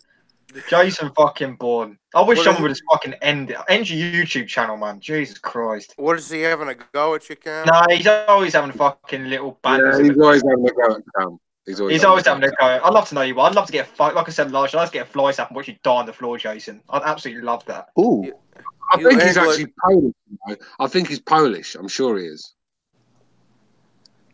You know, fucking Englishman. No, my mom's English. My dad's the Itai. So I know what the fuck. Itai. The Yeah. Italians. Johnny, I'm Italian too, man. Who's that talking? Revolution. Yeah, I'm half Sicilian, brother. What do you guys are? Who you guys are? What fight are you guys looking more forward to in the heavyweight division? The Fury, the Wilder, or the Joshua fight? Fury. Wilder. I want to see Wilder. I got a hot take on that actually. I think Dominic Breazeale he could win this fight if he could tap into some of that emotion. Shut up. Chance. No chance, bro. No chance, bro. He's gonna have to come out. Y'all might laugh at me. I think I'm gonna get laughed at. But if Breazeale come out and he just straight up shoulder tackles Wilder off the bat or throws him to the ground, get him in a corner, hit him where it's illegal, headbutt, like just off the first few rounds. You know what? Turn it into a street fight and talk shit. Like Revolution. I think you can shake him up. Yeah, maybe if he grabs his ass, squeezes it, all that shit. No, none of that shit's gonna happen, bro. He's gonna get clipped and he's gonna get slept. That's what's gonna happen. Revolution. I'm listening, Johnny. Nah, bro. he needs to go in there. I said this. I made a fucking video about this, but bro, that motherfucker came at him in front of his wife and kids, dog. Exactly. Bro, let me tell you, I'm no disrespecting nobody, but if that was the case, I'd be slicing his throat. It would make it to a fight with you. There wouldn't be a fucking boxing match. There wouldn't even be there ain't no fucking Floyd Mayweather boxing match going on. No, I'm gonna it's a fucking war. cut your head off. Yeah, Dominic Brazil got to find that medium zone when he enters the ring. You don't want to cut heads off, but he wants to beat some ass. He want to really do something legal now. But the only thing I think that's going to hold him back is if you saw in his last fight, he was not in good shape. I mean, if anybody know anything about wrestling, Abdullah the Butcher, Dominic Brazil had a little bit of the Abdullah the Butcher titties coming out. Yeah, like starter kit. He's got some tits going. I'm a fucking fat dago. He's a big guy. That could be a good thing against Wilder because really he needs to stay in the pocket and just rough him up and lean his big size and his weight on him and try and take his legs from him. Because if he stands at range, distant, trying to box Wilder's going to fucking tag him up very quickly, and that could be over. And Stu, I think the Miller is more interesting. Wait, I want to respond to Stu. Stu, you brought up about how Wilder's on he's gonna have a breakdown soon, like Oliver McCall. Right? I think Brazil has to come in like an Oliver McCall, but in a different direction with the emotion. He got to have some tears of anger coming out. Yeah. He's got to really get himself in that place. Wilder his own game, because I think one thing you'll find with bullies, because I see Wilder as a bully the way he tries to intimidate people and that. Yes, I see that bully behaviour, but I think with the bullies, I think once they're faced with someone that's just aggressive and as arrogant and as loud as they are, that you see the real fucking what they're about. And I reckon Deontay, I think you're spot on. I think if Brazil goes in there, that rage, it could shake fucking Deontay Wilder up a bit, shake him up a little bit, sort of. Still, you never know. I'm just, it's guesswork now, but he's got to do something different. He can't just go in there and just go through the motions before he gets knocked out. No, he's got to go in there and try and win this fight. And I think if he does it, tries to stand range, he's getting put to sleep. Yo, boys, you don't think the Miller fight's more interesting though? God damn it. Yes. Gypsy, Stuart. Let Johnny talk. Who? You. Go on, Johnny. Oh, who? Jesus, bro, you're under the influence. But I said, let Brazil innovation. Let them come in there and fight smart. Not go in there and try to knock somebody's head off. Just thank you for using Blog Talk Radio. Goodbye. And you have to add the fucking gasoline to the fire. That this man disrespected you in front of your children, bro. Yeah. because hang on. You've got to speed it up a bit, Johnny, man. Really... He does, Donny. I'm sorry. What did I say? Oh. He's just really drinking. You definitely drinking, bro. Get it out, man. Get it out. Definitely drinking, bro. I think the Errol Spence Mikey Garcia taking the will out of John. You drinking? What are you drinking over there? I'm drinking that good, nigga. But I am fresh, bro. Oh my goodness! Call me Nichols. You say what? No, but you know what? Disclaimer.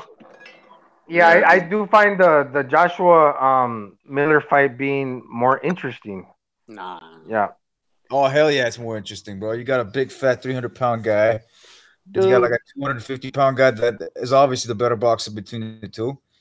It's the question when he's gonna knock him out, but I think Miller will have his moments in the fight because AJ does dwindle in stamina. There's no narrative there. There ain't no storyline to be hyped up like Dominic and Wilder. And the only reason we all know that Jarrell Miller's there is because he brings the fat faggot demographic. Fuck yeah! You know how many fat people are in America, bro? You know how many fan base he has, bro? It's ridiculous. It's true. That's the I just wanted to get on the. I just wanted to cocksucker's throat. I just wanted to get back on the Wilder fight quickly because I didn't. Yeah, well, I was just gonna say You know what? Hang on a minute, Johnny, man. Let me just if Brazil, hang on, Stuart. If Brazil comes in there, this fucker disrespected me in front of my wife. You come in there with the fucking 9 stuck in your pants. You understand? He's fucking coming in there, fucking shooting heads off. You know, no, he's got to go in there, faces off. That's all I got to say. I'm sorry. Right. God bless you all. I love you. I love all you brothers. Salud. Salud. Yeah, I was just going to get into that Wilder. I think Brazil has to. Brazil has to push Wilder back. Wilder can't fight backwards. When Fury was pushing him back, he was clueless. He doesn't really know how to fight on the inside. He just holds, and I think that's what I think Brazil has to do what Fury didn't do, what Fury failed to do, and it cost him it cost him the win. I think Brazil has to get in that pocket, rough Wilder up, stay there, just push him back, and that's his chance. I think if he's fighting at range and trying to stay away from Dominic Brazil's no Tyson Fury when it comes to avoiding punches and fighting on the back foot. If he tries to do that, he's getting slept very early, and I can assure you that now. So that's the only chance I give. On that note, guys, guys, we're gonna end the show now. There's technical difficulties here, some technical issues. All right, so yeah, well, tomorrow we'll try to do another show. All right, guys. Can I get birthday song? Birthday song? Yeah, man. Johnny will sing you one. He's fucking pissed out of his nut. He'll sing you one. All right, ready. Hit it, guys. Go ahead. I don't know what I've been through. No. Nah, if it's actually your birthday, bro, happy birthday, man. Yeah, why would I lie about it? I ain't getting no free cake or anything. No, that's a good point, man. That's a good point. All right. Take care, guys. Happy birthday. Pleasure. Here when you need them. Fuck you, boxing style, and I love you, kid. Shut the fuck up, Cameron. Oh, fuck. I was not saying that you did that. Boxing style, you out dating dick. You a fucking He's Armenian. What are you anyway? What are you, mutts? What are you? He picked Varnes to beat Golovkin, for God's sake. I didn't pick Varnes to beat Golovkin. Varnes goes for bro. I'm a Triple G fanboy. You got? Forgot about that shit? Forgot about that? I'm still waiting for that to see who the fuck he's gonna fight next. Agreed. Fuck you, Zapata in the chat. Stop calling me Middle Eastern. I'm fucking British white. Middle Eastern. Cameron Al-Muhammad. I'm not a fucking jihadi either. Have you 2 questions? Yeah. Yeah, I brought up like a boxing trivia episode.